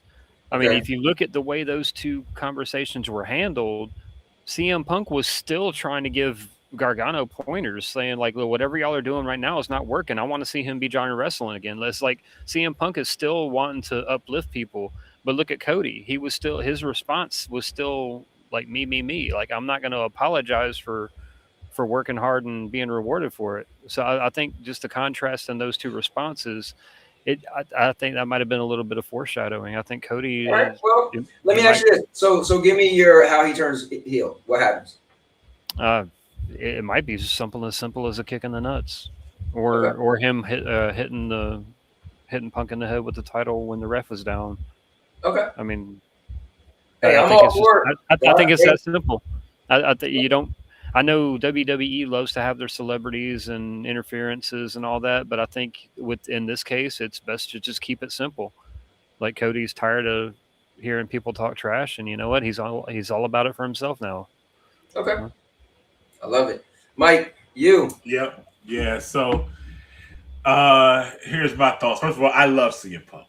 Always have. He's probably my favorite guy on the whole show. Whatever like that. I love the fact that he got in shape a little bit over the last 3-4 months. I can tell you and I sung his entrance theme on my birthday. But nice. I was trying to find a shirt to wear down there, but I couldn't find one. It's okay or whatever in time to get it in time. But I love CM Punk. I do think that Cody just lost really like a month ago to Sammy. I don't think giving it right back to him will make any sense. I think the fans don't want to see him with it. Also, CM Punk did a great job with the world title on Raw before he lost it to Roman. Put on good matches. He's there, blah, blah, blah. So I think that's fine. When he named the names of, like, I can see myself facing Finn Balor, Drew McIntyre, Johnny Gargano, what's the big guy? All the other guys are like that. I can see him actually doing that. I feel like not Drew. I think Drew's off filming the second movie, Last Druid. I feel like Randy could come back and spark that feud again with Cody, actually causing him to lose, and then them continuing their feud from WrestleMania, which really never ended. Because at the end of WrestleMania, remember he punted Cody, and then he just left and never saw him again. So they really got more stuff to continue. And then Punk goes on to wrestle all these opponents every single month or every 2 weeks, something like that. Right. So I think it's gonna be Punk, and then Cody goes on to do something different. I can see also a Punk Sammy singles match. They haven't had a singles match yet. He's another one, I guess. Since he feels like Punk did him dirty, whatever like that as well. And Sammy never got a rematch. Yeah, I do want to see that rematch. So you're saying CM Punk wins? I'm going with Punk. Yeah. All right. Look, now you and me got one. Yeah. Okay. Let me see what McNasty is saying. He said bingo, Mike, and then he said well, that was before actually. I think about the Brock thing. He said I don't think Cody turns heel yet. I think he goes away and then maybe comes back as a heel. And then he said let me go to this one. And then he said okay, Mike, I like what you're saying again. I try to give my best thoughts, man. So I do want to see the CM Punk and Sami Zayn rematch, but we'll get more into it during the night 2 stuff. Okay. But yeah, you guys ready? Night 2? Yeah, let's do it. All right, let's do it. So night 2. All right. Oh, look right there. Okay. So we going right into it, Energy. So undisputed WWE Championship #1 contender match. I might go with my feelings. Listen, bro. Why would you do this to me? Sammy, I said last year, if all I know is in 2026, if Sami Zayn don't win one of the titles, I'm not watching wrestling no more. Obviously, I would still watch wrestling. And he won. I said that if I had one wish, it would make Finn Balor go back to the old days, right? I feel Finn is marketable. My only problem is he's small and he lost more weight. He's probably like 1% body fat. But dude, I feel like Finn is the total package and he can come back up. He's so marketable. You can have little kids wearing the demon, like they can bring him back. However, I want nothing more than Finn being the guy.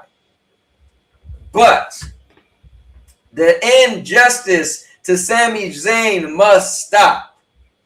So if I just said Cody would lose and CM Punk keeps it, then damn, I would love to see a rematch where Sammy had to bring himself back up to face CM Punk.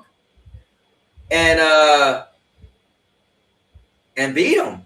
Maybe Sammy be the guy that beat CM Punk. So we'll get to, that is what it is. But damn, I want nothing, because here's my thing. I could see Sammy win and beat Punk before I could see Finn win and beat Punk.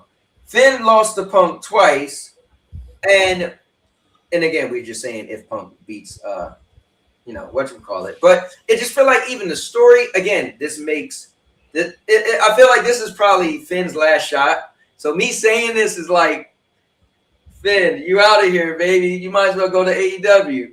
Start over. Oh, wait, you don't go to AEW, start over. You start on top. My bad. So, oh, man. This is crazy. I want nothing more than Finn to get this push. But at the expense of what? Finn beats CM Punk, and then Oba come for him a month later. Like,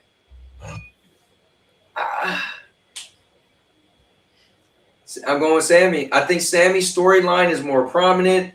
Sammy's more in the spotlight. Sammy did dirty. Like, it makes sense. If Sammy wins, you can be like, oh, snap. Sammy won. He said it too. And watch what I do. Nick Aldis, like, he's on fire. Promos. You just gotta. All of my being want to see Sammy go against Punk, get a rematch, and actually win. Or even if it's Cody. Any of those matchups with Sammy and Cody or Sammy and Punk makes sense. Got the fire to it. Whether Sammy even win or not, it's so big. If Finn win, it's almost like Finn was when you were talking about Nick Aldis. Like, what Finn did was so long ago. It's like, is the fans really behind him? The fans really care? The fans even invested into this story?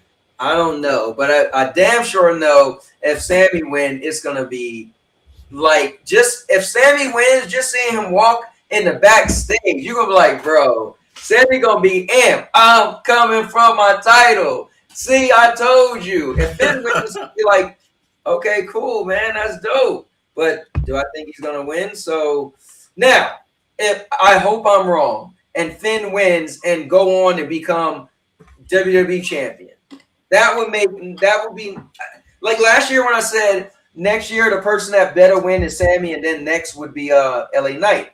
But if Finn was in there, I'm skipping Sammy and going to Finn. I'm not even a big Finn Balor fan. I'm just a fan of wrestling. I just feel like I've never seen something that should have been get taken away. So with that being said, I'm going with Sami Zayn. Okay. Again, I'm going to disagree with you on the point you made about Sami Zayn not getting a push just because he lost this match. I think it might actually benefit him more to lose this match. Because, I mean, if you remember a few years ago, Sami Zayn was the conspiracy theory guy, right? Yeah, I remember. I mean, what happens when a conspiracy theorist actually gets proof that what they're talking about was happening the whole time? It's no longer conspiracy theory, it's conspiracy. So I think Sammy losing this match would actually build his character more. It would give him more of a gripe against, the system trying to hold him down. And with more and more guys stepping up and making this same point lately, again, we've had, Damian Priest, we've had LA Knight making these same points on TV. I think this might actually be a way to get some of these guys to start a faction. And maybe Sami Zayn's the one that puts it together. Okay, that sounds great, but please tell me. That would eventually lead to maybe him and LA Knight winning the two big belts. Like, okay, Energy, that sounds great. But now I need you to talk about the guy you would make win. And for this match, Finn Balor, yeah. No, but if you gave me a whole storyline of Sammy lose, get together, start a faction, give me a storyline of the guy who wins. Let me hear this. Like, what do you mean? Like, he goes after one belt and LA Knight goes after the other. No. Aren't you saying that you said Sammy would lose and Finn would win? Yeah. Well, tell me what happens when Finn wins. Well, Finn goes on to face CM Punk, and Gunther gets involved, and we eventually get a triple threat between them three. Because, Gunther and Finn already have, like, a little heat backstage, blah, blah, blah, whatever. And does Finn eventually win? I think Gunther tries to interfere because he sees Finn is in his way, something that's rightfully his. When no, Gunther, you ain't in the picture. Sit down and wait your turn. But I think Finn does eventually win. Okay, so you see Finn I going. think he climbs back to the top and gets maybe they might even push it back to WrestleMania or the Royal Rumble. I think I think he might actually get the win at the Rumble. Wait, hold up. I think he might get the belt at the Rumble. Okay. Yeah. Wait, stop. Wait. So you mean to tell me? So you're saying he's gonna beat Sami Zayn only to lose to CM Punk? No, I think he's going to lose to CM Punk because Gunther's going to interfere, and that's going to start some drama between the three of them. Okay, so then he beat Sami for no reason. No, he didn't beat Sami for no reason. Again, Sami gets a push with what I've said about him. I got you. He loses but get a push because Okay. Yeah, he's going to become number one contender. He's going to go against. I think he's going to go against Cody, but I don't know. Oh, McNasty, trust me, I know, McNasty. I know. I started off that way, but nah. All right, nah. All right, let me read this real quick, Big Mike. This love affair y'all have with Finn is wild. He's washed and shouldn't be in the conversation. You're out of your mind at this moment. So remember, Murder missed a lot. So Murder never seen the whole Finn Balor. I'm telling you, he was red hot. But every time the man steps into the ring, he's still like flawless. Yeah, but if you just start watching. I can see him. I can see his point because if he's been watching him on Judgment Day and taking L's, blah blah blah, and he missed Finn in the beginning, and then he starts seeing, the good Finn, but he still remember him as he's the guy in Judgment Day that was losing all the time. So I get it. I can see where somebody can say that. When he was with the Judgment Day, though, when is the last time Finn ate the pin? True, but they still lost a lot. They might have lost a lot, but was it Finn's fault? They still losing. They were calling him Penn Balor for a while because he was getting a lot of pins. So hey. I don't think it was that. But I'll let y'all talk. Y'all went on for a while. So I'm gonna say this. I do think Sami can lose and still be fine. I think he's gonna take that loss and then, like he kind of said, energy, keep the whole controversy thing going about him getting screwed, him being the last good guy. That whole thing can keep going even with the loss. I feel like. I think it strengthens it with a loss. Yeah. Yeah. I feel like Finn could win, stuff like that, and then have a third match versus Punk. I don't think he wins the match. I think it'll happen very soon because it's the number one contender match. So it's probably be at the next PLE, and I don't think they'll take the title off Punk that quick, especially for Finn.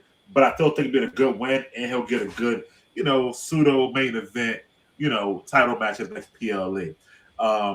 I think, I don't see Pam being in WrestleMania. Not Pam, I call him Pam myself. Finn winning at WrestleMania and stuff like that. But I do think this Finn wins and it helps both of them out. So I'm gonna go with that. So you say Finn wins, face Punk loses, and just get back to the back. Just, hey, Finn, you're not the guy. I think y'all made it so negative. I think the fact that he's winning the match number one at SummerSlam, and then he'll main event a PLE with Punk and probably have a great match, and it could be a loss, but he can still stay in the upper echelon card, just not actually win the title. At least not now. It's mine. Okay. Yeah. Fair enough. Yeah. Man, it's so. Oh man. All right. Okay. My boy Baron Corbin is back now. This is the crazy thing. My man, would I like Baron Corbin to win? Yes. And I think this is gonna be cool because this is gonna be damn man. Whoop that trick. This is gonna be his toughest. I think this is going to be his toughest, this is going to be a hard for him, right? But I think this is also going to cement him as a star. But I also feel like, so you're going to bring Baron Corbin back to lose? So that's kind of not cool either. But do I think they bring Baron Corbin back in his first match, he wins the USA title? Because Trick Williams is such on a roll, why would you do that? So I think this is just to really give Trick that nod to like, bro, you're that guy in that level right now. And you know, you went up against Baron Corbin, because if we're being real, Baron Corbin's still Baron Corbin. He got fired for a reason, right? And he's my guy. But come on now.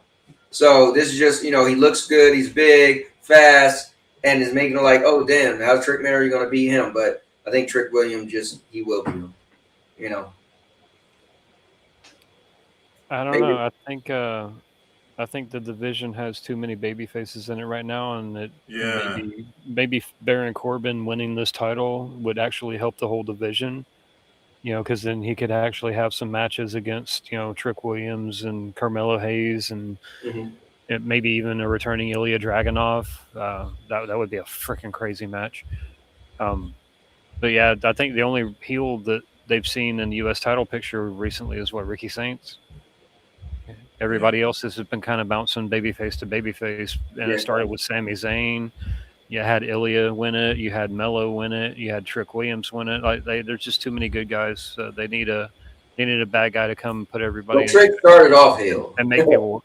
He did. I think he's still a heel, but WWE for whatever reason decided to turn him babyface just because the fans were singing along with his music. You know, the same thing they did. I think they made the same mistake with Trick Williams they did with Tiffany Stratton. You know, she should still be a heel, but I don't know. That's my opinion. I think Trick should still be a heel, but they need to put that belt on a heel to kind of give the baby faces a little chance to shine. So you think Corbin's going to win? I think so, yeah. I mean, listen, that's my dude, so I would love him to come back and win. I just feel like you got a great thing with Trick Williams. So yeah, but Trick don't need the belt. The irony is with the whole Trick heel thing is that Yachty still cheats like a heel. Yeah. Whatever like that. So it's kind of weird because he does, as a heel manager, his manager talks like a heel, does heel things, but somehow he's a babyface. So it's like, I mean, and Trick, I mean, other than Trick's song, remember he backhand the hell out of Carmelo. Like that's a Trick thing, you know. I mean, that's the Trick slap or whatever. Yeah, Trick slap. It's like if I'm saying he like everything about him is, but I think WWE, this is the subject, but they get so caught up in its interests and audience participation.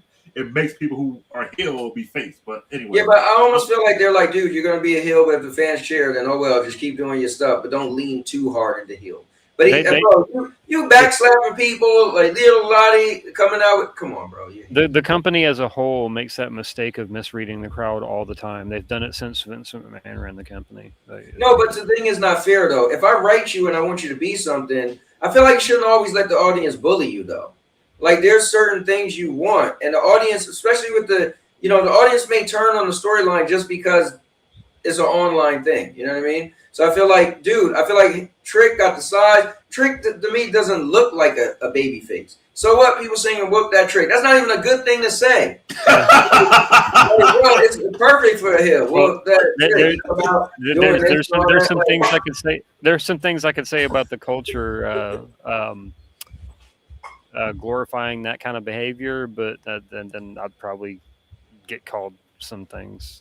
No, I mean, you're 100% right, but still, I agree. But also, I think that you're right, Anthony, about the audience and stuff. But WWE added the whole the huge interest, the lights, the spinning, all this type of stuff. Like they make the audience want to cheer for him or whatnot. By doing that type of stuff, no. His interest means to make people want to cheer in NXT. Like it was just too easy. But they added the whole lights and spinning when it got to the main roster. Think about it though. No, think about it. The audience started whoop that Trick. He didn't. So that's just the audience like without the whole lights. That's just what the audience like to chant. Well, either way, my point was I didn't have a. Go ahead. I'm sorry.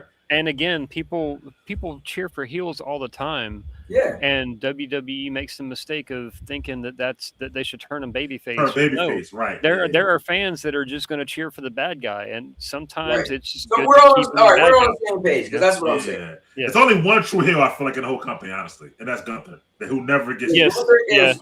100% true heel. Yeah. No, and also Dominique Mysterio.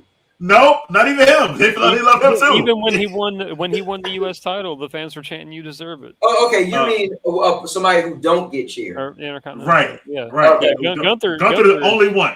he gets nuclear heat, man. Yeah. But of course, he's the closest thing you can get to a Nazi without actually calling him a Nazi. You know. Yeah, I think you're right. I think everybody. His whole gimmick is a Stasi. You know? Yeah, and he don't want to get cheered. Like he loved being here. Yeah.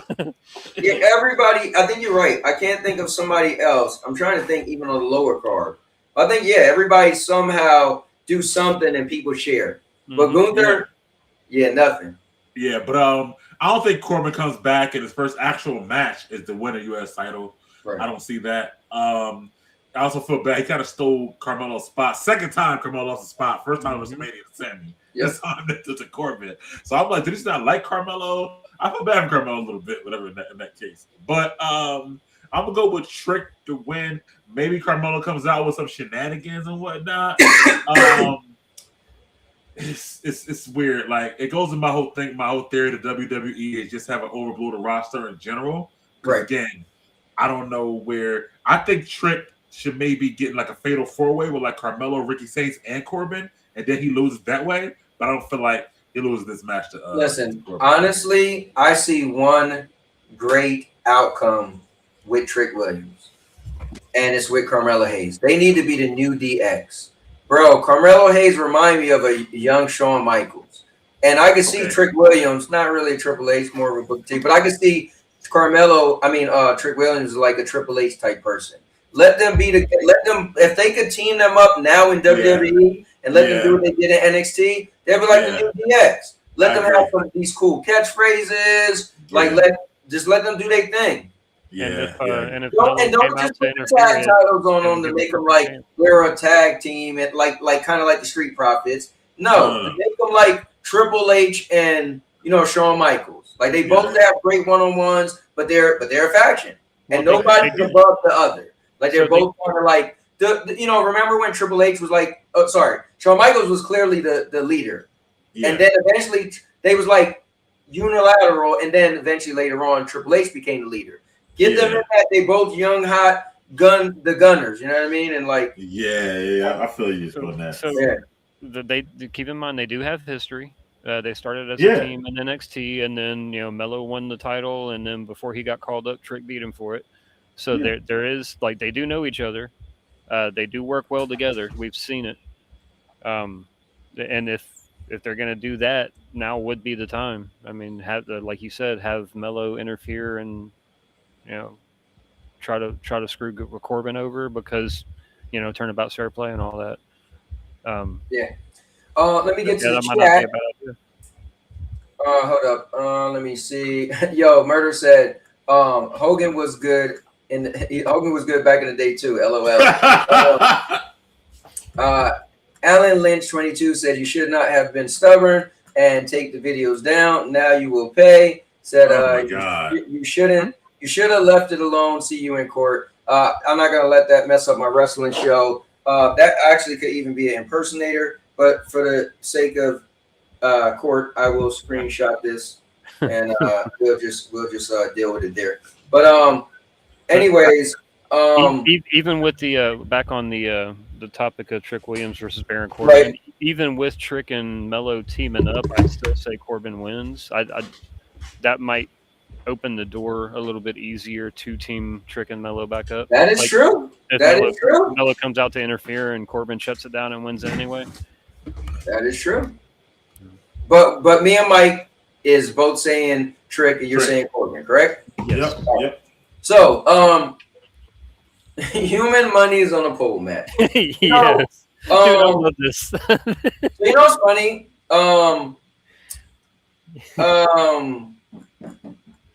He hasn't lost yet. You realize that, right? Undefeated, 17-0. Yeah, he's never lost yet. And so I feel like the mystique of him being able to curse people and all that is kind of cool, and it's like the reason why he wouldn't lose. But I like that he got beat up the other day, so it's like, okay, you're not untouchable, even though you could curse people. I don't know. I just feel like this is like this is fan favorite. This is just for the fans, and I feel like might as well just let him win. Dom is still the champ. Dom could take a loss. Still, like, this takes nothing from Dom, but I feel like you take something from his gimmick if he loses. You know what I mean? Like, he has a certain gimmick that's fun. Like, it's not, you ain't even winning nothing special anyway. So it's not wait. I thought he was fighting JD McDonough for this. No, it's not. He fought JD like 2 weeks ago. So it's Dom. Yeah. And you know what's funny? Originally, I thought it was a tag match too, so yeah. So anyway, it just makes sense for me to make him win. Like, it's no big. Like I said, it's nothing like, oh my god, like, oh, if he wins this, he gets, you know, a title match. This is silly money. You know, let him finally keep the money, the human monies. I don't think Dom and them need to get the human monies back anyway. You know. But I think this would be how they like finally leave it alone. Hey, the money is on the table, and you know, so I'm going with the vampire. So I'm going a little bit out of the box here. Okay. I think it still counts as a win for Danhausen, but because Dominic wins the match and he opens the briefcase full of money and it like paint blasts him or something. I think he ends up getting the briefcase, but he doesn't get the money, so it's still like Danhausen getting the last laugh. So yeah, I'm gonna say like the winner overall is gonna be Danhausen. Wait, but you're saying, so who do you think is gonna win the match? The record books are gonna say Dominic, but it's gonna be Danhausen that gets the. Okay, but for the sake of us saying who's winning, I need to hear you say it and write it on that sheet, Energy. That part. Well, I wrote Danhausen down because of, yeah, but because I don't want next week you're like, I told you Dom was gonna win. Like, hey, bro, you said. I've got it written down as Danhausen. Okay, so got it. I see what you're saying though. Yeah. If he did get the money and it wasn't really the money, or you know, I think it'll also be where people running in and all that. Joe Hendry running in. He's going to be shenanigans. It's going to be a Joe Hendry. It's going to be a Judgment Day. It's going to be the Boxer dude. It's going to be some other like the mini Hausens, and who knows? His giant Hausen's probably going to come out and make his. Do you wait? Is that even a thing now? Because well, you know what? If it is on a poll, for a giant house to come out because if it is on a pole and somebody's big enough to just reach and grab it down. Although we've heard everything. I think that's what's going to happen. He's going to pick Danhausen up and lift him up. Right. And, okay, remember, Big Cass was apparently under the sheet. Yeah, you know, and so all these people was under the sheet. So right. Right. If people said Corbin was under the sheet. And people have also said Braun Strowman. I mean, right. He could definitely pick Danhausen up. I don't know. Yeah, I think Danhausen wins the match. He's undefeated. Why send him an L right now? Sure. Keep it going. Sense. Keep it going. Have some fun with it. Right. Yeah, I'll be quick. It doesn't hurt Dom. He'll still be the AAA champion. And Danhausen will probably win. Let the audience have that happy moment. I'm gonna go with Danhausen. All right. Well, the next match. Hold on. Give me a moment. Just want to screenshot that. All right. So the next match, bro, I know this seemed like too forced, but Chad Gable got to win. Like, even if it's one of those things where, like, this is going to be so predictable, so what at this point? Chad never won a singles championship. He's going to be in his hometown. He's in great shape. He got a whole crazy storyline making a comeback. The only way I see Penta keeping it is if Penta turns heel. Like, Penta's realized he's losing, and he turns heel to keep it. And, you know, maybe I haven't seen Ray Phoenix in a minute, so maybe he comes out. He's a cruiserweight champion in AAA. Oh yeah, that's right. He is. Yeah, he's been defending that belt on SmackDown. Yeah, you're right. He haven't did it in a couple weeks, but I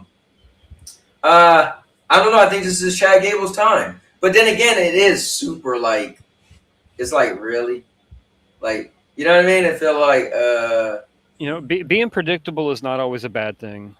Chad Gable has been in some really big, like, where it looks like they're about to push him, what, 3 times now? They did it with Gunther. They did it with Sammy. It's time, dude. The dude is too good of a worker. He busts his ass. He always throws good matches. He always makes the person he's in the ring with look like $1,000,000. I think this match is probably going to steal the show for both nights. Dude, give Chad Gable his flowers already, man. There's no reason not to. If you didn't do it now, then you're basically treating him like Vince McMahon treated JR all them years, man. Like, don't tease that man. Don't get his hopes up. Give him a reason to stick around. He's too good to let slip away. You know? I don't get the JR thing because JR was the man. Well, JR was the man, but Vince treated him like shit. Like anytime he could, get a cheap laugh out of, mistreating JR on TV, he would. But that's the comparison I get. If you push him like you have against Gunther, against Sammy, and don't let him win the Intercontinental belt this time, come on, man. Like, I'm more into the whole storyline of the Luchador thing, and now he did all that. That's where I'm at. I think it kind of started against Penta when he first came into WWE. Yeah, it's full circle. It's kind of a full circle, yeah. And I feel like you too. He's been in Minnesota for like the last 5 days. Actually, he wasn't even at Raw. Yeah, because he's been like going around Minnesota with his hometown. Yeah, he was at the soccer game. Yeah, and all that stuff. I think he does actually win this as a feel good story. There's so many matches you can have with that belt for Chad too. Man. Yeah. And I think eventually Penta does get back with his brother or whatever, from the Lucha Brothers or whatever. That'd be cool. So I feel like that we're going to see. I cannot wait to see that. You know what I don't get is, I wish they could be the other way around. Dude, wouldn't it just look so much cooler if Chad Gable had a USA title? Oh, man. Yeah. Like, bro, I just feel like, talk about missed opportunity. And he was defending it every night. Imagine him with the USA title doing a USA Open Challenge every night. He absolutely should. He would eat that up, man. Even as Intercontinental champ, imagine the matches he could have with Ethan Page and Rusev and some of these guys and Javon Evans. God damn, that would be an amazing. Yo, I am loving that kid, man. Yeah, I feel you. So yeah, I'm good with that. All right. I could even see Ethan later on because he's a heel. Actually, not now, but after a while, beating Chad for the title. But that's later on. Okay. Yeah, down the road. Yeah. Maybe at Mania. Yeah, something like that. So. All right. So we all are in agreement with Chad. Now, the interim WWE Women's Championship ladder match. So this person has to pull this down on the ladder, and then just remember, they're still going to eventually have to go against Rhea. So here's what I was saying. It's so crazy that I kept saying, what if Io would have won Queen of the Ring? And I kept doing this, but all signs was going to the people that's cool with Rhea end up going against Rhea, right? But then Rhea, I was like, dude, I'm telling you, somehow it's gonna be like the Friends, right? I really thought at Mania we was gonna get Alexa versus Charlotte, didn't happen. I really thought we was gonna get Rhea versus Io, didn't happen. But if we could get what I said would have been hot a year ago, and that was Charlotte versus Rhea. Remember when Charlotte won the Royal Rumble and she chose Tiffany and not Rhea? I was like, for what? You got story. Like, literally, Rhea won the Royal Rumble, chose Charlotte, and beat her. And then, what was it? Then I think it was like the same thing happened in Charlotte, or maybe it was the other way around. No, Charlotte had beat Rhea for the NXT Championship, right? Yeah. And then Rhea beat Charlotte for the WWE Women's Championship. I was like, bro, it would have made so much sense. What if Charlotte wins this and she goes against Rhea, and we get that rubber match? Just saying. So, because I feel like it'd be too cliche if it's Jade versus Rhea. No. Like, no, right? Even though I loved when Jade was the champ and I wanted her to continue it, I would just love her just beasting and beating people up, and then she started getting her cronies. I'm like, all right, come on now. But if we give it to Chelsea, she's gonna make a great champ. Hold on, I'll stop you. Hold on 1 second. The last person hasn't been picked yet for that match. Don't forget that part either. That is true. So I'm going down the line. So even if Chelsea get it, I know she's gonna be great with it, but theoretically, like, come on now. Like, who she's beating? Now, Tiffy is cool. She was the women's champ, but she's still USA champ currently. She's not gonna be Tiffy 2 belts. I just don't see it. And then we got whoever that person is, which we think it might be Nia. But no. The match is between Lash and Julia. Whoever gets one. Who was it? Ooh. The match is between Lash and Julia. Whoever gets to get that. But last is there any way Nia doesn't interfere in that match? Okay, Lash. Why was she interfere? Okay, I say this. I don't think Julia should win, but she had a really good promo though. I feel like Lash. I said this the other day. I was watching. I was like, Lash is a finger pull on the trigger just to get that Lash. Lash has the tools. She got the size. She on the mic. She's like, dude, Lash can be our next. I don't want to say Bianca, but our next chick, right? So I mean, and then I can see her win it and then be running things, and then Rhea comes back and beat her, so she could say that she's the only one. But this ain't fair, man, because we don't even know. All right. But then again, people hate when Charlotte wins. You know what I mean? Like this should be 15 times champ if she wins. God damn it! But I want to pick somebody from the roster because I don't want to pick the person that's not there, and they might not even win anyway. And I'm like, bro, now I just really shot myself in the foot. Because if Lash Legend was in there, I would say Lash Legend. Really? Okay. I just don't see it. Chelsea Green, Tiffy, but not Jade. I feel like I don't think Jade should get it again just yet. I'm gonna go with Charlotte. Charlotte gets it. We get to see Charlotte versus Rhea again. She get to put the little 15 on her little cap with an asterisk because it's interim. Yeah. All right. So what about you, Energy? Again, I don't think there's any way Nia doesn't get involved. She's too pissed off about being screwed both times, or the last couple of weeks, and I could even see them running an angle where she possibly injures one or both of Charlotte or Jade. As much as I love Julia, do I see her beating Lash? Like you said, this ain't fair. I'm looking at all the possibilities in my head. I mean, they got Jade and Charlotte basically feuding right now, and setting a one-on-one match between them just makes too much sense to not have one of them to win this match. Tiffany, I don't think should even be in the match. I think she should be defending the U.S. title on this show, and I think JC Jane should be in that spot. And I don't see them making her Tiffy 2 belts. That's just... Bro, this is the hardest match to predict. Watch Chelsea Green end up walking away with this shit. Bro, I can see that happening too. Stranger things have happened, and Chelsea is legit, man. I mean, just go back and watch her match with Penta down in AAA.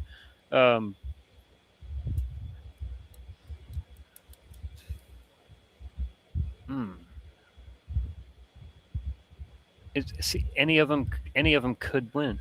Any of them, including the two that aren't in the match yet. But I'm gonna throw it up there and say, I don't know. What? I'm gonna say Chelsea. Okay. Yeah, I'm gonna go with Chelsea Green. You know what's funny? I'm going with Chelsea too. Or not. And I almost said Julia. Yeah, my reasoning is, I mean, I could see Lash winning too, possibly, but my reason, you know what? Hold on. I could see it's hard because Lash hasn't won the match yet. Yeah, and then that's what I said. I wanted to say Julia, but she hasn't. Like, her and Lash are gonna, like, either one of them could win. We might have to, like, see if we can change this pick. Have this match. Well, let's be fair. All right. So I'm gonna stick with Charlotte. I can see Chelsea too, but I feel like my problem is whoever wins this will eventually have to go against Rhea. So I feel like if you make Chelsea win, it's just stupid, right? I can see Chelsea win if there was no Rhea in the background. I can see Chelsea win, having a crazy run, all the end up not really because the like person that wins this match doesn't have to keep the belt until Rhea gets back. that is true. Well, my thing is that reason I say Chelsea because I can see her winning, but Rhea might be going for a couple more months. So if they're ever going to give Chelsea a world championship, it'll be now an interim one. Even though she might lose in a couple months, she'll still say she had one. No, I think Chelsea is Money in the Bank material. She's that person that runs down a cash on somebody that got beat up. I think that goes to JC, but I'll get to that later on. But I feel like that. But with the Charlotte thing, I think Charlotte and Jade cancel each other out, and they hurt each other within the match, and then they want to have their singles match at the next PLE. That is true. They both their whole thing is both to kill each other in this match. And I still think that this becomes a 6-way. I think Nia comes out on SmackDown and just makes a strong case that says I was done wrong, and if I'm not putting this match, I'm killing everybody. And then you think Nia wins and get in this match? I don't think she wins. I think she gets put in the match, and I don't think. Yeah, I think she does some damage, but she doesn't. She doesn't come home with the title in the end. Watch Tiffany win, bro. No, I don't think she's gonna take it too, bro. I think Julia might win maybe and have a beef with Tiffany throughout the match too. Chelsea might steal it from all four of them. What I think might happen. Yeah, honestly. But for now, I'm going with Chelsea, but subject to change depending on my SmackDown results. Something like that. So wait, no, you gotta call it though. So if I'll say this, if Julia wins, she's not winning the big belt. No, but if Lash wins, I disagree. If Julia wins, I think she is winning the big belt. Say that again. I disagree. I think if Julia gets put in the ladder match, she does win it. Okay. Here's my prediction. I'm going with Chelsea now, but if Lash wins on SmackDown, I'm switching to Lash. That's my prediction. Okay. Yeah, so I'm doing the same thing. I'm going with Lash if Lash wins. However, damn, you got a good point with Jade. Like, literally, Charlotte, I feel like she's only going to be in the match to attack Jade. So I feel like, are you even trying to win? And does Alexa get involved? No. And hold on, and Charlotte and Jade haven't had a one-on-one yet, right? No, they have not had a one-on-one yet. No. Right. So I can see what you're saying. Like, give them a few. And the baddies are definitely getting involved in the ladder match. Speaking of that, but real quick, my friend Rick, he was at the dinner in New York last weekend, and he actually wound up at a steak restaurant next to Alexa Bliss and her husband. And whatnot, and she still had the cast on. Like, she really is hurt. Oh, hell yeah! Like, oh, wow. Yeah. Either that or she's selling the shit out of it. One or the other, but she had to like have him cut her steak and everything, but she still got the cast on and shit like that. So. Oh wow, that's deep. Damn it, man! I'm just gonna stick with Charlotte. Okay. Because I even if I get to see a triple threat with Jade, Charlotte, and Rhea at some point or something, but it was crazy. Charlotte, I guess, shouldn't really win. I feel like they've been keeping her down for a while since Damn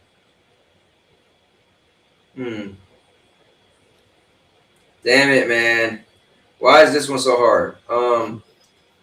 Because there's too many talented women involved. I would love for Jade to win, but I just don't think she's gonna get it. Damn, watch Chelsea Green win. All right, I just stick with Charlotte. Even though everything should say no because she's had 14 times. You're saying Charlotte no matter who wins Friday? No, I'm saying Charlotte will win, but if Lash wins, then I'm saying Lash. Okay. So yeah. So both of y'all think if Lash wins Friday, then she's winning, and I think if Julia wins Friday. But you know what's weird though? I feel like Lash been gone for a little bit too. So she don't have that momentum on her side, though. Like if she wanted to be like kind of out of nowhere, you're like, really? Like where you been at? But again, that's not on Lash. That's on terrible booking. That's true, but But no, then she went and got married and stuff. And the trick, she was just gone. Yeah, you're right. Then she might be able to feud with Nia. All right, man. Let me stop holding this up. So it is. Right, keep going. Yeah. All right. Well, this is it. So World Heavyweight Championship, Roman versus Seth. This is just gonna be simple to me. One, we already seen the go home show, and Seth get the last laugh. So I already don't think it's. I think this is a redemption story for Roman Reigns. I think this is for Roman Reigns before he hang it up to actually have a bunch of wins and say, I didn't need the bloodline. I think this is a chance for him to really, not go out before he go out looking bad. So what I think is going to happen is I do think the bloodline is going to be more of a face this go around. I think he's going to have a nice, strong team. I think they're going to, have a little beef and stuff like that. But I got a feeling that he's going to beat Seth straight up. No cheating, no nothing. He's going to finally be able to say, where my career is said and done, I did everything and beat the guy that I couldn't beat. So I know, McNasty said, this main event breaks my heart. I know, McNasty, because we both don't like Roman. And we both love, and Seth is my current favorite wrestler. And we both like the fact that Reigns has yet to really put Seth away, right, in anything meaningful anyway. And I feel like all the matches where they're like, no, they did have a match. I'm like, bro, I don't remember seeing that match. I feel like this is AI. They made the matches up. I don't remember seeing the matches that apparently Roman beat Seth. But yeah, I think Roman takes it, man, and Roman just, build up more before he leaves. I don't think this is when he lose. He did say he's going to be here for the summer, which you would think this is SummerSlam, the biggest party of the summer. Why not lose now and then grade off in the sunset until he comes back?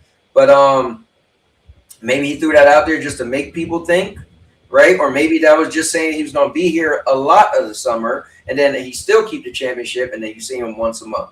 So, but I just don't see Roman losing to Seth. I feel like it just makes more sense to give him that nod. Okay, Roman, cool. You got your win on Seth. Like, now you put everything, Vinay said, I wanted this feud to happen so bad, but not to go this way. I know, man. But so go ahead, Energy. I agree. Roman's been making a point to win all these matches straight up. He hasn't needed the bloodline to retain yet, and I don't see that starting now. I think this is for him to say, look, I was able to beat Seth, and I didn't need any help with it. I did it on my own. I did it because I'm better, blah, blah, blah. Roman Reigns retains, and I think this leads into Obafemi chasing him.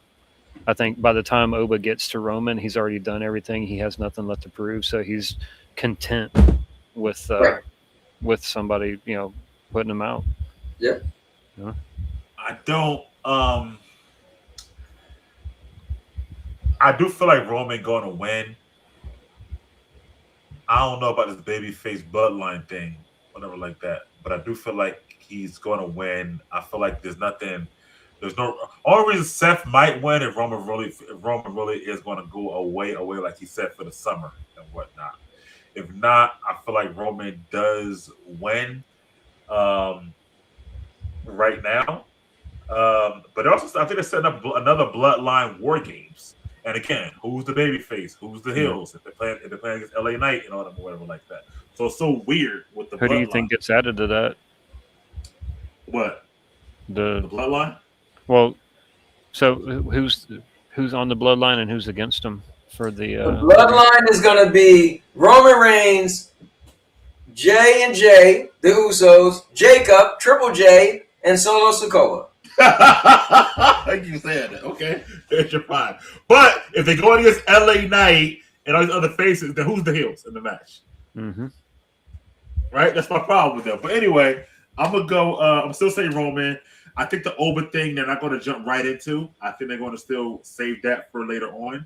Like I said, but I don't know, where Seth goes from here either and whatnot. But again, that's the overcrowded roster they got going on right now.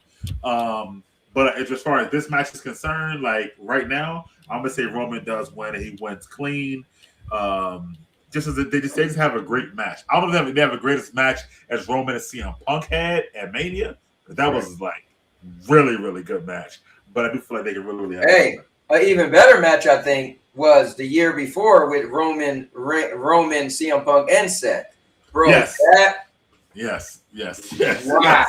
Yeah. Wow. And yes, because when I was watching CM Punk versus Roman, I was like, bro, this is almost as good as that match. But you obviously add Seth, and it was even better. So yeah they did have a good match. But wait a minute. You don't think Seth and Roman can have a better match than CM Punk and Roman? Stop it. I don't know, because Punk got this, Punk. If you watch Unreal, you'll watch Unreal, right? Whatever like that. I only seen 2 episodes of this season. Yeah, he pretty much put that match together. So I don't mean as far as like what they can do, but like all those spots, like he was like. Yeah, but my thing is, he is not as a good wrestler as Seth. I'm wondering. Well, I disagree. I disagree with that. Rollins is nothing but a knockoff Hayabusa. I disagree with that 100%. You think CM Punk's a better wrestler than Seth? Yes. Yes. Maybe when CM Punk was in his prime, I think they're about the same, bro. I think you give Seth. Hold on, real quick, Energy. CM Punk wouldn't dare try what Seth did and jump off the rope for that coast to coast. He ain't gonna do stuff. At WrestleMania, he jumped off the top rope to the elbow drop to the floor. What are you talking about? I think I haven't seen Punk jump to the floor in a long time. I mean, Seth jumped to the floor through a table winning forever. Like, bro, forget that. He don't. Bro, you're on the table. Okay, fine. Like it's first of all, the drop ain't even that far. Huh? What? What? You got the cushion on the table. That's one of the most safe things. Whoa. Have you ever jumped off that top rope? No. Then I don't want to hear a damn thing about how far it is. And I also didn't do what Seth did either. But I can tell you this: that man. Why do you think why do you think his thing got broke up? I think they're about. Hold up. Tell me the last time somebody jumped off the top rope and landed on somebody and got injured. It got broke because he didn't reach. As a matter of fact. Wait. Seth coast to coast, he got hurt because he didn't make it. That's the problem. Yeah. That's why he got hurt. He landed on his arm. That was the problem. Because he couldn't make it all the way there. He tried to do a coast diving headbutt. Supposed to be you jumping and drop kicking somebody. I agree. This idiot jumped like this. I was like, what are you doing? Yeah, that was his own damn fault. I'm gonna say they're about even wrestlers, if anything. Again, no matter how good who wrestles, I don't know if the match will be as good. But either way, I think they'll have. Corner to corner is about 20 feet, right? I feel like the implication for this match is way bigger than the implications of the Punk match. But the build-up hasn't been that great. I feel like I feel like what are Seth and Roman going to do that we haven't seen between the two before? But you haven't seen them wrestle since 2022. But I guarantee you feel like the promos were better with. I guarantee you they're going to do the spot where Roman tries to spear him and he pedigrees him. Why wouldn't you do that? I feel like that the promos between Punk and Roman were better than the promos we had these weeks. They ain't going to articulate into the match. I'm telling you. That got nothing to do with the wrestling. Watch. And the great thing is, hey, Mike, we're going to be next to each other. We're next to each other. Mike! Yeah, we would actually do that. I think Roman will win. We'll talk next week about the aftermath. Yeah, oh man, this is gonna be a crazy. Psyched, bro. Are y'all gonna be watching this live? Because the weekends, at least Saturday, I'm probably gonna have to watch that one. Well, no, what's cool is we will be able to watch it live. Now, I will say this, Mike. I don't have the ESPN thing. I don't know if you have it. No, I don't have that. Yeah. Okay, gotcha. So you use the thing I use? Yeah, for right now. Okay, yeah. Okay, Kyle, cool. I'll bring back ESPN because I use it for like football too, so I'll wait till like. So for night one, I'll probably end up watching while I'm at work. Okay. But I will be off Sunday night, so I will be able to watch night two. Yeah, so I usually start like 20 minutes later to let that thing catch up. Yeah. So sometimes I even wait an hour later if I'm busy doing something. But anyways, so we all agree that Roman's taking this. Hold on, let me go see what McNasty said. Let me see. Hold up. He said, Crazy how Cowboy channel membership is a better subscription than GameFly. Oh, Neo said that. But what's up? What's up, Neo? You're a funny guy. Let me see. McNasty laughing. McNasty said, Seth is the same cloth as Punk. Trust me, he can do it.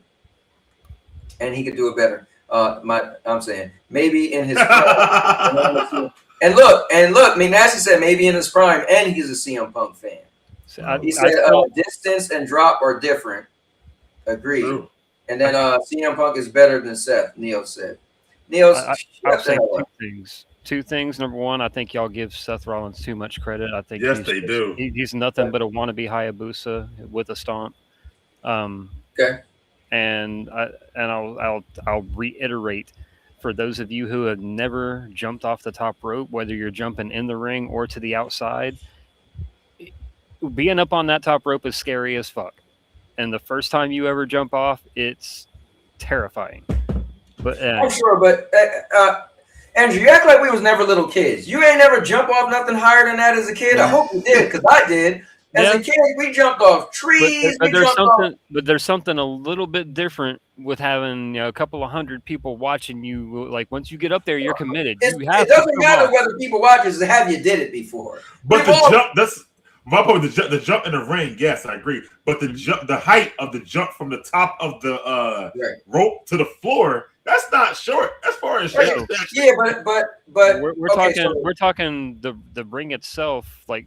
By the time you stand on the top rope, being 10 feet above the ground, plus however tall you are, that's a long way down.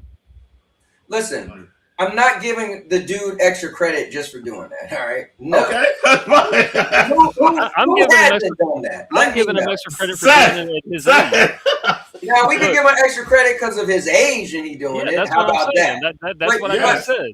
I just feel like from what he used to do in his prime to what he do now is not the same. But what Seth do in his prime to now is a little more than what CM Punk could do. That's all I'm saying. Okay, that's fine. But then again, he is not a little bit younger than CM Punk. I'm equating CM Punk with about the closest thing America has to a modern day Great Muta, because he would change his style up to still be able to go in the ring without doing some of the stuff he used to do. Now, I think you giving him too much Punk. You said Chris Jericho.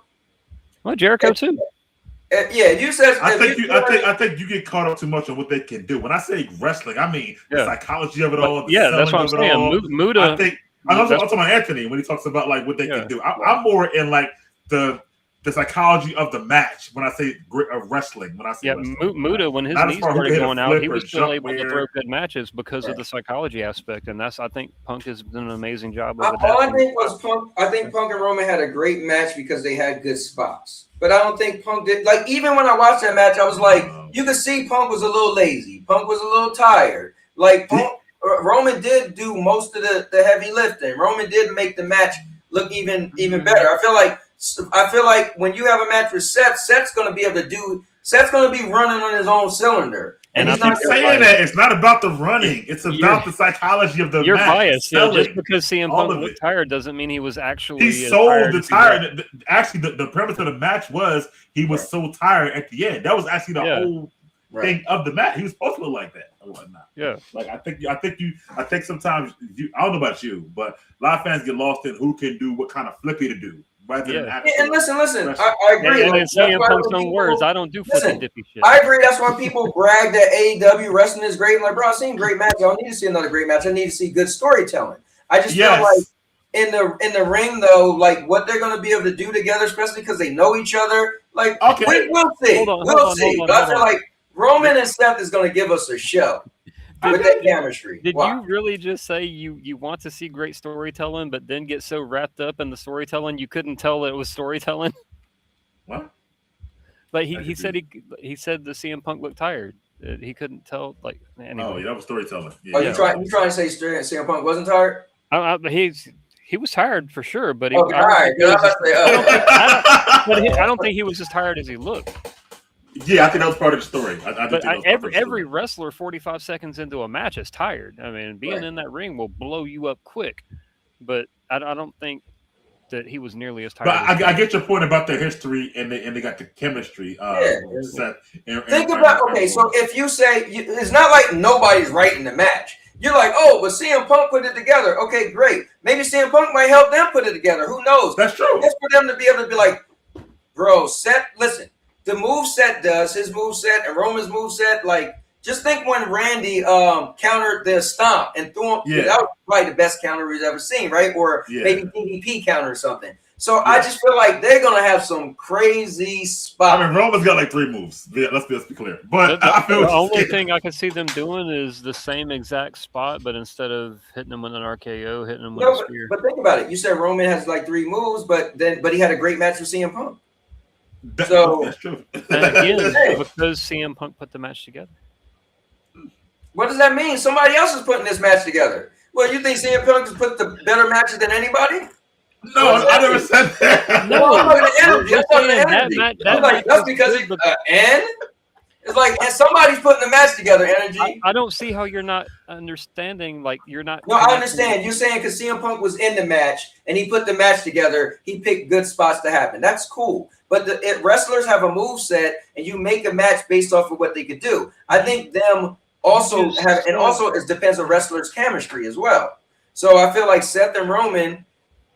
I just feel like they're probably gonna have a better match, but we're gonna watch it this weekend, and we'll be there. We'll be there to watch it. I feel like in general, like Roman just go. Okay, here's the difference, and Seth too. Seth can put together a great match as well. Seth has a good mind. Roman just like I'm gonna do what you tell me to do. He's never. He's not like he's like I think like Punk or Seth both. They can be like agents at the end of this. They can both like be able to be backstage, put shit together. They have wrestling minds. Yeah, I mean, it's been said before that Seth does put together some matches. Right, that's what I'm saying. So I can see that. So they can have a great match. Roman himself, he just like, what do you want me to do? Like that. And I'm gonna show him to do it, and then I'm gonna leave. He already said so. But yes, the reason why I think this match is gonna be crazy because Roman have something to prove. Like the story has something to prove. So I feel like, bro, you're gonna be you got to make this like crazy, and it's the main event. And they're both almost done too with their not careers, but you know what I'm saying. So they might want to put a great match. Like when Seth came out and was like, "Listen, this might be our last chance." I kind of felt that. We're closer to the end than we are at the beginning. Yeah, I was like, "Damn, bro, this." Well, I never picture Seth retiring before Roman, but maybe. All right, so hold up, let me get back to because we got Let's see what McNasty said. He said, even in CM Punk's WWE prime, never did stuff like I'm assuming like Seth did. New Punk. And he said CM Punk is my guy, but you guys are giving him too much credit. And that's one of his favorite wrestlers are Brock Lesnar and CM Punk. And he's literally like, hey, bro, stop it. But he said, bingo, Mike, they are the same. They are like the same person, different generations. Yeah, I can see that too. You know, I'm glad we did this because I didn't want us to just get to the last match and be like, all right, well, we all think Roman's going to win. So it was good. You know what I mean? Like, like, well, that's the show. Yeah. Oh, man. I'm curious about, more what happens after SummerSlam. I mean, I'm looking forward to SummerSlam, obviously, but where all these storylines go. I'm reading stories right now how, like, and that's Ron's what's so, that's what's so good is that when you could look forward to this, right, and can't wait till it's over already, right? It's like, oh, well, you know what I mean? It's like, bro, the match ain't happened yet. Yes, but the implications. Yeah, like my flight leaves from you at like 5:30, whatever, on Monday, so I'll be back home in time to watch Raw. So to see what happens after that. So good to go. So, loving it. So wow. All right, guys. Well, speaking of Raw, who do you think Big Cass is going to jump Monday night? Because he's going to jump somebody. I kind of think y'all might be on point with maybe him jumping over, but we'll see. Yeah, I don't know. He got to do so. I mean, his vignettes have been looking kind of like he's being serious. He ain't coming out to go, hey, duck. Like, yeah, he's coming out, being a little serious. So I think he might beat up Joe Hendry. Wow. So you think he's definitely gonna come out and be a heel? Oh yeah, no doubt. Yeah, I don't know, but I'm looking forward to it. Tell you that. So to run it down though, on night 1 there's 1 instance, and on night 2 there's 3 instances where we all are either going to be right or wrong together. Night 1 we all believe Obafemi is going to win the Hell in a Cell. I think that's an easy one. I agree. Night 2 we all picked Danhausen, Chad Gable, and Roman Reigns to win their matches. So I think that women's match is probably the hardest one to pick out of everything when I look at it. That ladder match, yeah. Let me ask y'all this: out of all the matches, now you already said Chad and Penta. Which match is going to be the best match? Yeah, I think Chad and Penta is going to burn it down. I got a feeling Sammy and Finn's going to have a great match too. Yeah.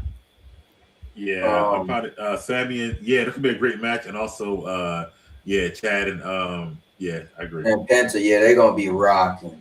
I kind of think we're sleeping on Nick and Gunther too, because we haven't seen Nick Russell. I think they're gonna have a good match. I know a lot of people are sleeping on that match. I think that match is gonna steal night 1, but I think overall it's gonna be Chad and Penta. And you know what's crazy? That's one of the matches I'm looking forward to the most. Like that one has match of the year potential. Yeah, what match? Nick and you talking about Chad? Chad and Penta, yeah. Yeah, they might definitely tear it up. But I can't wait to see Sammy versus Finn. Like, they're gonna go in. Sammy got a lot to prove. Finn got a lot to prove. And either way, I think that's gonna be a good match. So, but guys, I think that is it at the end of the day. I appreciate it. Yeah, man. Thanks for you guys for being here. Nick Nasty, I know you didn't finish all the wrestling, but thank you for checking it out. Wow, Mike, you're gonna be here in a couple of days, man. We also got to do it out of the theater, Spider-Man. We got to. Review too. We got to. We got to. Yeah. Because I was thinking if we would have did we did the spoiler discussion, but like you were saying, that might take a little bit of time. Is that movie coming out this week, or is it already out? No, it's coming out this weekend. Oh. Yeah, and I already got our tickets. Like Mike was like 2 months ago, get the tickets. Like Mike, you don't get it down here. We don't have to do it like that. I got you. Okay. Because I already got my Doomsday tickets up here. I tell you. That's crazy. Yeah. It's sold out though for the whole first day. It's literally sold out. Like, I will say what's cool here. They be having a lot of them cups, like the little cups. Like I should probably buy cups and sell it to people. Do I'm that? like, oh damn, they got like I'll be walking in my theater like, oh, they got that here. I thought they said man, I never could find a cup here. I'm like, I thought they said that's hard to get. They got like 10 of them. Yeah. Oh, well, next time, I'm gonna let you know to send me one. Bro, let me know. Yeah, like my theater, I don't. Okay. All right. Cool.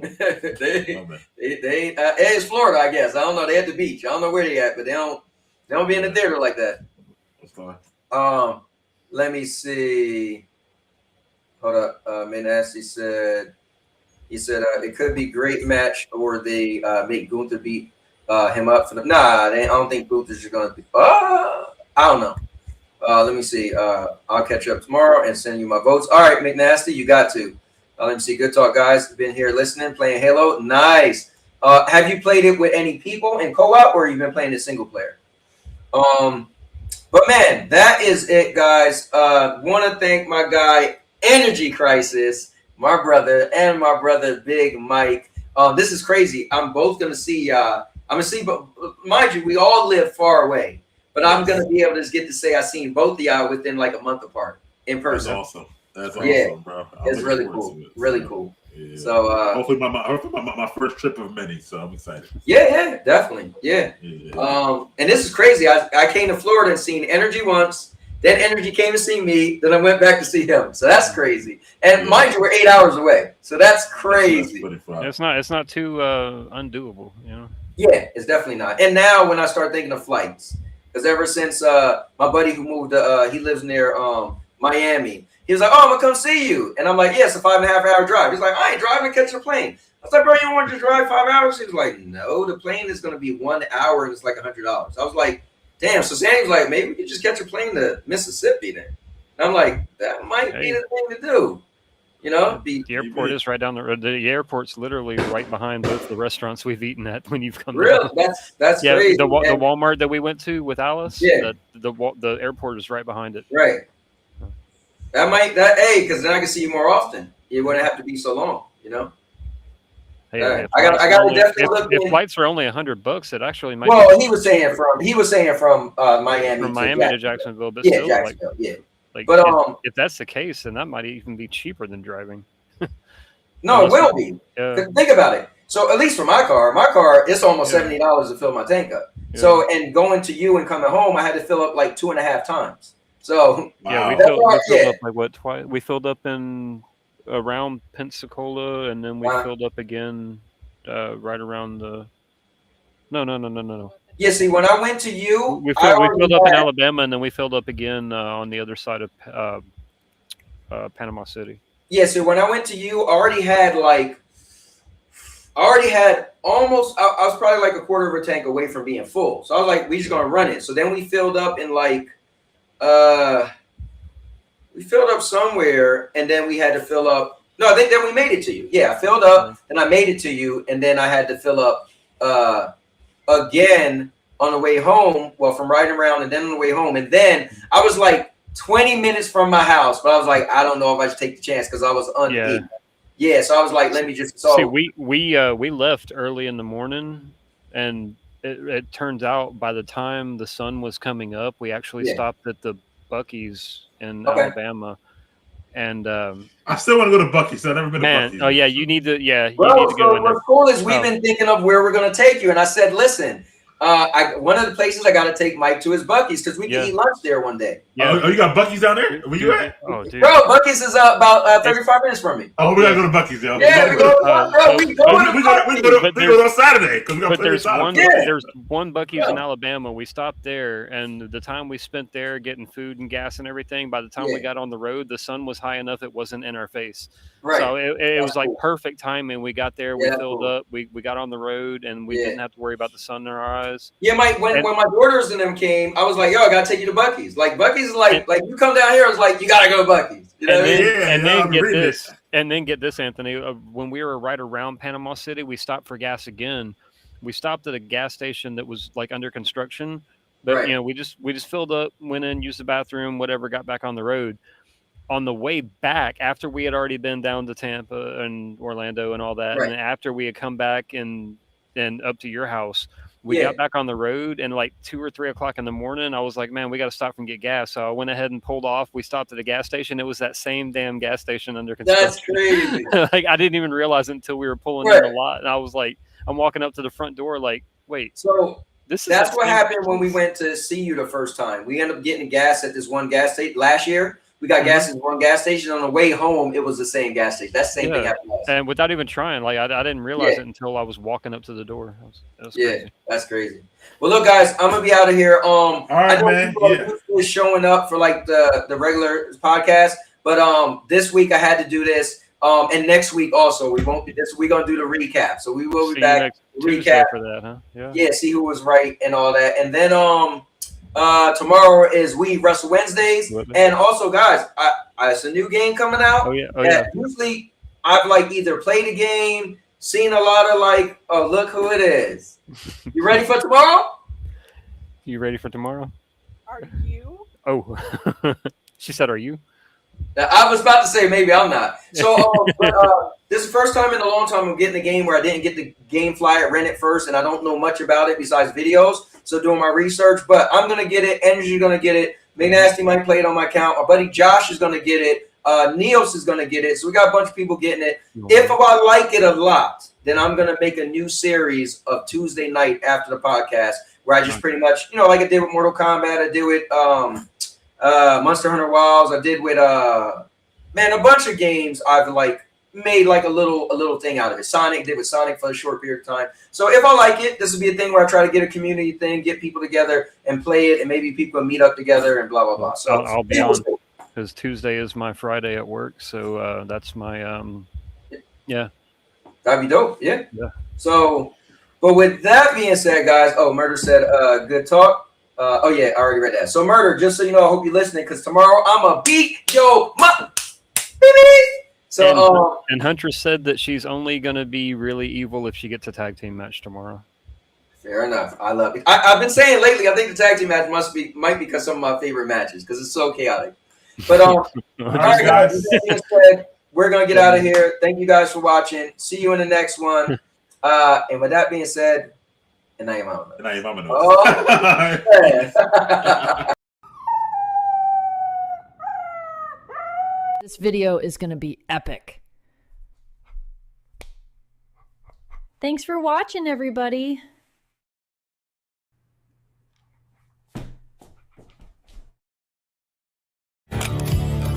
I'll make you famous. Because I'm a cowboy. Oh, man.